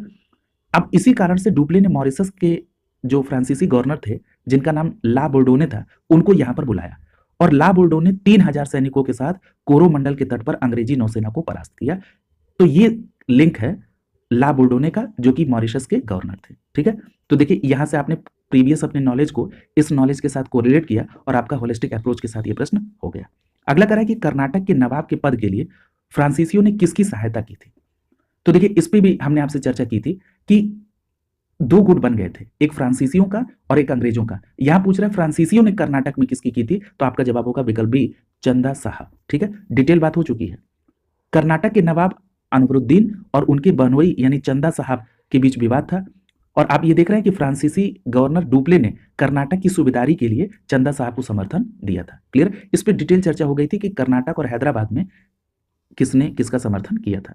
अगला करा कि पौंडीचेरी की स्थापना किसके द्वारा हुई थी। तो याद रखिएगा इस पे भी मैंने आपसे चर्चा की थी, पौंडीचेरी की स्थापना किसके द्वारा की गई थी। तो आपका जवाब होगा विकल्प बी, फ्रैंकोइस मार्टिन के द्वारा। यहां पर बी विकल्प आपका आंसर हो जाएगा। क्लियर। तो देखिए आप जैसे जैसे आप चीजों को पढ़ते जाते हैं आगे के प्रश्न अपने आप आपको आसान होते जाएंगे क्योंकि इस पर पूर्व में डिटेल चर्चा हो गई है। मैंने आपसे कहा था कि 1673 में कंपनी के निर्देशक फ्रैंकोइस मार्टिन ने, मैंने ये जगह बताई थी, बलीकोंडापुरम के मुस्लिम सूबेदार शेर खान लोदी ने एक छोटा सा गांव इससे मार्टिन ने लिया और यहां पर एक फ्रांसीसी बस्ती स्टैब्लिश की। इसी बस्ती को फ्रांसीसियों ने 1674 में पौंडीचेरी के रूप में विकसित किया और ये फ्रांसीसी बस्ती का क्या था, केंद्र था। क्लियर। तो ये बात मैंने आपसे पूर्व में जब वो प्रश्न आया था कि पौंडीचेरी पर कब्जा किसका था तो वहां मैंने आपसे डिटेल में इस पर डिस्कस कर लिया है। अगला करा है कि निम्नलिखित कथनों पर विचार कीजिए। पहला स्टेटमेंट कह रहा है कि संत फ्रांसिस जेवियर जेसुइट संघ के संस्थापक सदस्यों में से एक थे। देखिए अगर हम बात कर लें कि संत फ्रांसिस जेवियर की, क्या वो जेसुइट के संस्थापक सदस्यों में से एक थे। तो आपका जवाब होगा हाँ, यानी ये स्टेटमेंट सही है। अगला करा कि संत फ्रांसिस जेवियर की मृत्यु गोवा में हुई, यहां उन्हें समर्पित गिरजाघर है। तो आपका जवाब होगा नहीं। अब इनकी मृत्यु कहां पर हुई थी। तो याद रखिएगा कि जो फ्रांसिस जेवियर हैं इनकी जो मृत्यु हुई थी वो चीन में हुई थी। चीन में एक द्वीप है जिसका नाम है सांग चुआन द्वीप, वहां पर संत फ्रांसिस की जेवियर की डेथ हुई थी, न कि गोवा में, तो यहाँ पर दूसरा स्टेटमेंट गलत हो गया। अगला कह रहा है कि गोवा में प्रतिवर्ष संत फ्रांसिस जेवियर के भोज अनुष्ठान किए जाते हैं, तो ये बात बिल्कुल सही है। क्लियर? तो ये बात बिल्कुल सही है। अच्छा, अब आपके मन में ये आएगा कि गोवा में प्रतिवर्ष फ्रांसिस जेवियर को भोज क्यों होता था? तो ऐसा बताया जाता है कि गोवा में उनको दफनाया गया। उनकी डेथ हुई थी कहाँ पर? सांगचुआन द्वीप चीन में, लेकिन उनको गोवा में दफनाया गया, इसीलिए गोवा में प्रतिवर्ष संत फ्रांसिस जेवियर के उसमें भोज होती। ठीक है, तो यहाँ पर आप देख रहे हैं कि पहला और तीसरा ये सही है, तो यहाँ पर आपका सी विकल्प आंसर हो जाएगा। तो इस बात को ध्यान में रखेंगे, ये आईएएस के प्रीलिम्स में पूछा गया था। 2-3 बातें ध्यान में रखिए फ्रांसिस जेवियर के बारे में, कि इनका जन्म हुआ था 7 अप्रैल 1506 को। याद रखिएगा, ये जो फ्रांसिस जेवियर है ये स्पेन के एक राजघराने से संबंधित है। याद रखिएगा, पोप ने जेसुइट मिशनरी बनाकर फ्रांसिस जेवियर को धर्म प्रचार के लिए भारत भेजा था। क्लियर? और उस समय गोवा पर पुर्तगालियों का कब्जा था। अगर हम बात करें संत फ्रांसिस की, इनकी डेथ हुई थी 3 दिसंबर 1552 को, और कहां हुई थी? मैंने अभी आपसे बताया, सांगचुआन द्वीप चीन में। लेकिन ऐसा कहा जाता है कि इनकी इच्छा के अनुसार इनको गोवा में दफनाया गया, और इसीलिए गोवा में प्रतिवर्ष संत फ्रांसिस जेवियर के लिए भोज अनुष्ठान का कार्यक्रम होता है। अगला करा है कि 18वीं शताब्दी के अंत में भारत के किस भाग में यूरोपीय ईसाई मिशनरियों की अधिक सक्रियता थी? तो देखिए, अगर हम बात करें कि किस भाग में इनकी सक्रियता अधिक थी, तो यहां पर आपका सही जवाब क्या हो जाएगा? अभी इस पर चर्चा हुई है, बंगाल और असम में। कहां पर? बंगाल और असम में। यहां पर ए विकल्प आपका आंसर हो जाएगा। देखिए, अगर हम बात करें 1813 के चार्टर एक्ट की, तो आपको पता है कि 1813 के चार्टर एक्ट के तहत भारत में ईसाई मिशनरियों को छूट मिली थी, और अंग्रेजी उपनिवेशवादियों को और उनकी मदद से ब्रिटिश मिशनरियों ने भारत में धर्म, संस्कृति, इसका तेजी से प्रचार प्रसार किया, और मुख्य रूप से किस क्षेत्र में ये सक्रिय रहे? बंगाल और असम में। क्लियर है? अगला देखिए, यहां पर देखिए सूची को सुमेलित करना है आपको। अब देखिए, यहां पर एक तरफ जगह का नाम है, दूसरी तरफ कंपनियों से। देखिए, इसमें डच है। सबसे पहले डच को आप किससे कोरिलेट करेंगे? तो डच को आप कोरिलेट कर लेंगे किसके साथ? पुलिकट के साथ। ठीक है, तो यहां पर आप ए को सुमेलित कर दीजिए दूसरे के साथ। अंग्रेज को किसके साथ? हुगली में, तो यहां पर बी को तीसरे के साथ। अगर हम बात करें पुर्तगाली, तो पुर्तगाली कहां पर थे? गोवा में ले जाइए, यानी यहां पर सी को पहला, और फ्रांसीसियों को चिंसुरा, तो यहां पर डी को चौथे से। तो सही कूट क्या बन रहा है? 2, 3, 1, 4, और यहां पर आपका सी विकल्प आंसर हो जाएगा। क्लियर? तो ये बात ध्यान में रखेंगे, और इसके बारे में पीछे कई बार अनेक तथ्यों में इसका जिक्र भी हुआ है, आप इसको भली बात जानते हैं। अगला देखिए, पूछा जा रहा है कि पौंडीचेरी, अब यहां पर आपको फिर से सुमेलित करना है। देखिए, पौंडीचेरी की अगर हम बात करें, तो पौंडीचेरी पर किसका था? तो देखिए, पौंडीचेरी को आप फ्रेंच से ले लेंगे, यानी यहां पर आपका ए का दूसरा हो जाएगा। गोवा के संदर्भ में पुर्तगीज को ले लीजिए, यानी पुर्तगालियों को, यानी बी को आप तीसरे के साथ। त्रावणकोर मैंने बता दिया, डेनिसों की यहाँ पर फैक्ट्री थी, तो यहाँ पर आप देख लीजिए त्रावणकोर को डेनिस से, यानी सी को चौथे के साथ, और मद्रास को आप किससे कोरिलेट कर देंगे? डच के साथ, तो यहाँ पर डी को पहला। तो 2, 3, 4, 1, 2, 3, 4, 1 के आधार पर यहाँ पर ए विकल्प आपका आंसर हो जाएगा। क्लियर? तो देखिए, इस तरह के प्रश्न आपसे पूछे जाते हैं, और मैंने आपसे डिटेल डिस्कशन में हर चीज पर डिटेल चर्चा की है। क्लियर? तो इसको आप ध्यान से देखेंगे, और एक बार नहीं तो 2 बार, 3 बार, जितने बार पॉसिबल हो उतने बार आप रिवीजन करते चलिए। ये ध्यान रखिएगा, जैसे जैसे क्लास बढ़ेगी रिवीजन करते हुए चलिएगा। अगला देखिए, पूछ रहा है कि भारत में यूरोपीय शक्तियों के प्रवेश के संदर्भ में निम्नलिखित में से कौन सा कथन सही नहीं है? देखिए, देखना है कि कौन सा स्टेटमेंट गलत है। देखिए, 1 बाय 1 कह रहा है कि पुर्तगालियों ने 1499 में गोवा पर कब्जा कर लिया। अब देखिए, क्या इसकी चर्चा आपसे नहीं हुई? गोवा की चर्चा मैंने आपसे की, और मैंने आपसे ये बात कही थी कि बीजापुर के जो शासक थे उन्हीं से अल्बुकर्क ने 1510 में क्या गोवा को छीना था। तो पहला ही स्टेटमेंट यहाँ पर सही नहीं है, तो यहाँ पर पूछा जरा कौन सा सही नहीं है, तो यहाँ पर आपका ए विकल्प आंसर हो जाएगा। क्लियर है? ये सही नहीं है। अब जो कथन और है उनको भी देख लीजिए अपनी जानकारी के लिए। लिख रहा है कि अंग्रेजों ने अपना पहला कारखाना दक्षिण भारत में मसूलीपट्टनम में लगाया था। देखिए, मैंने अभी आपसे एक बात कही थी ना, कि जो पहला कारखाना 1611 में अंग्रेजों का अस्थायी कारखाना था, वो मसूलीपट्टनम में ही लगा था। ठीक है, तो ये बात ध्यान में रखेंगे, तो ये बात यहाँ पर प्रूफ है। ठीक है, और 1613 में जाकर फिर सूरत में इनका परमानेंट कारखाना बना। अगला कह रहा है कि पूर्वी भारत में अंग्रेजी कंपनी ने 1633 में उड़ीसा में अपना पहला कारखाना खोला था, तो ये भी तथ्य सही है। अगला कह रहा है कि ड्यूप्ले के नेतृत्व में फ्रांसीसियों ने 1746 में मद्रास पर कब्जा किया था, तो ये भी बात बिल्कुल सही है। अगला देखिए, देखिए यहां पर एक बात क्लियर कर लीजिए कि 1505 में फ्रांसिस्को डी अल्मीडा पुर्तगाली वायसराय बनकर आया था, चर्चा हो चुकी है, जिसने ब्लू वाटर पॉलिसी की थी। 1509 में इसने संयुक्त मुस्लिम बेड़े को पराजित भी किया था, और हिंद महासागर पुर्तगाली सागर के रूप में परिवर्तित हो गया। अल्मीडा के बाद अल्बुकर्क आया, इस पे बात हो चुकी है। भारत में पुर्तगाली शक्ति का इसे वास्तविक संस्थापक माना जाता है, और 1510 में बीजापुर को इसने बीजापुर के शासक से यूसुफ आदिल शाह से गोवा को छीन लिया। और ये भी आपने देखा कि पुर्तगाली बस्ती और उनकी संख्या को बढ़ाने के लिए पुर्तगालियों से भारतीय स्त्रियों के साथ विवाह करने के लिए प्रोत्साहित भी किया। अगले प्रश्न में आपसे पूछा जा रहा है कि निम्न यूरोपीय शक्तियों ने भारत में व्यापार में समय समय पर प्रवेश किया, निम्न कूट में उनके प्रवेश की सही तिथि क्रम को निर्धारित कीजिए। अब देखिए, मैंने आपको जब टॉपिक ही स्टार्ट किया था तो उसी समय मैंने आपको क्रम बता दिया था। मैंने आपसे बताया कि सबसे पहले पुर्तगाली आए, दूसरे नंबर पे डच आए, तीसरे नंबर पे ब्रिटिशर्स आए, चौथे नंबर पे डेनिस, पांचवें नंबर पर फ्रांसीसी। क्लियर? ये यूरोपीय जो कंपनी थी इनके आने का सही क्रम था। अब आपको पूछ रहा है कि आप क्रम बता दीजिए। सबसे पहले कौन आए? पुर्तगाली, तो आपने 4 लिख लिया। दूसरे नंबर पे कौन आए? डच आए, तो आपने 2 लिख लिया। तीसरे नंबर पे अंग्रेज 1 लिख लिया और उसके बाद तीसरा। तो सही कोड क्या बना? 4 2 1 3, और 4 2 1 3 के आधार पर यहां पर बी विकल्प आपका आंसर हो जाएगा। क्लियर? अगला देखिए, पूछ रहा है कि निम्नलिखित में से कौन ब्रिटिश पूर्व काल में अपनी व्यापारिक पोत सूरत बंदरगाह नहीं लाए थे? आइए जरा देखते हैं कि सूरत बंदरगाह कौन नहीं लाया था। पहला कह रहा है कि पुर्तगाली और अंग्रेज, दूसरा कह रहा है कि रूसी और जर्मनी। तो ये रूसी और जर्मन यहां पर आपका आंसर हो जाएगा। ठीक है, तो यहां पर आपका सही जवाब क्या होगा? विकल्प बी सही हो जाएगा। क्लियर? ये बात आप जानते भी हैं और आप पढ़ भी चुके हैं डिटेल में कि कौन आया था। क्लियर? तो देखिए, ये बात ध्यान में रखिएगा कि मध्यकाल में यानी ब्रिटिश पूर्व काल में भारत में पश्चिमी तट पर स्थित सूरत बंदरगाह हिंद महासागर के रास्ते होने वाले व्यापार का सबसे महत्वपूर्ण बंदरगाहों में से एक था। सूरत हुरमुज खाड़ी से होकर पश्चिमी एशिया के साथ व्यापार करने के लिए एक मुख्य द्वार था। इसीलिए इसे मक्का का प्रस्थान द्वार भी कहा जाता है, क्योंकि बहुत से हज यात्री जो थे वो इसी मार्ग से होकर रवाना होते थे। क्लियर है? एक बात और याद रखिएगा कि अरब व्यापारी यहां से मध्यकाल से ही व्यापार करते थे। 17वीं शताब्दी में पुर्तगाल, डच, अंग्रेज, फ्रांसीसी व्यापारियों ने यहाँ पर पोत अपने स्टैब्लिश किया और इनके जहाज यहाँ पर आने जाने लगे। अंग्रेज इतिहासकार ओविंगटन ने 1689 में सूरत बंदरगाह का वर्णन करते हुए लिखा कि किसी भी एक वक्त पर भिन्न भिन्न देशों के औसतन 100 जहाज इस बंदरगाह पर लंगर डाले खड़े देखे गए। किसने ये कहा था? याद रखिएगा, अंग्रेज इतिहासकार थे ओविंगटन। क्लियर? अगले प्रश्न में आपको यहाँ पर सूची को सुमेलित करना है। पहला करा है कि इलाहाबाद की संधि। अब देखिए, ये हो चुका है। इलाहाबाद की मैंने 2 संधि आपको बताई है। यहाँ पर ईयर आपको मैच करना है। तो इलाहाबाद की संधि कब हुई थी? 1765 में। क्लियर? तो यहाँ पर आप देख रहे हैं इलाहाबाद की संधि को आप 1765 से मैच करेंगे। ये ए को आप चौथे के साथ कोरिलेट कर दीजिए।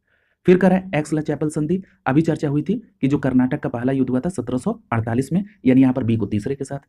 फिर अगला कह रहा है कि बुर्द नासे द्वारा मद्रास पर अधिकार। ये भी अभी चर्चा हुई कब? 1746 में, यानी यहाँ पर आपका दूसरा कोरिलेट हो जाएगा। और अगला कह रहा है कि डुप्ले पदच्युत हुआ, और मैंने आपसे कहा था कि इसको वापस फ्रांस बुलाया गया था 1754 में। क्लियर है? तो ये 1754 का मतलब पहला हो जाएगा। तो यहाँ पर अब आपका सही कोड क्या हो जाएगा? यहाँ पर आपका बी विकल्प सही हो जाएगा, 4 3 2 1। क्लियर है? तो ये बातें आप ध्यान में रखेंगे। आरओ में ये प्रश्न आपसे री एग्जाम 2016 में पूछा गया था। निश्चित रूप से इस पूरी क्लास को करने के बाद जिन लोगों का टारगेट आरओ का है वो इस प्रश्न को देखकर ये निश्चित रूप से आभास कर रहे होंगे कि अगर इसी क्रम में अपनी तैयारी को जारी रखा जाए आपके द्वारा तो आप निश्चित रूप से सफलता प्राप्त करेंगे। क्लियर है? ये बात ध्यान में रखिए कि बिना 360 डिग्री कंप्लीट किए तकलीफ हो जाएगी, दिक्कत हो जाएगी। क्लियर? क्योंकि आयोग अपने पूछने का पैटर्न बदल रहा है। तो ये इलाहाबाद की संधि 1765 में डिटेल चर्चा हुई है। एक्स-ला चैपल संधि 1748 डिटेल चर्चा हुई है। ला बुर्द नासे का मद्रास पर अधिकार डिटेल चर्चा। डुप्ले को पदच्युत करना 1754 में डिटेल चर्चा। क्लियर? तो ये इस प्रकार से ये चैप्टर आपका कंप्लीट हो गया। अगला जो चैप्टर है वो है ईस्ट इंडिया कंपनी और बंगाल के नवाब का। क्लास आपको डेली मिलेगी। कल कुछ स्वास्थ्य ठीक नहीं था इसलिए क्लास नहीं मिल पाई, समय का अभाव भी था। नियमित क्लास आपको प्रोवाइड की जाएगी और ये पूरा प्रयास किया जा रहा है कि जिस चैप्टर को लिया जाए उस चैप्टर को उसी क्लास में कंप्लीट करा दिया जाए। इससे होता यह है कि जो भी कॉन्सेप्ट आपका रहता है वो लास्ट में, शुरुआत में आप उसको स्टार्ट करते हैं और लास्ट में आके आप उसको समराइज कर लेते हैं, तो आपको पूरी कहानी आपके दिमाग में चलती है। समय समय पर जैसे जैसे क्लास आगे बढ़ेगी आप रिवीजन भी पीछे से करते चलिएगा। शुभकामनाओं के साथ आप सभी का बहुत बहुत धन्यवाद।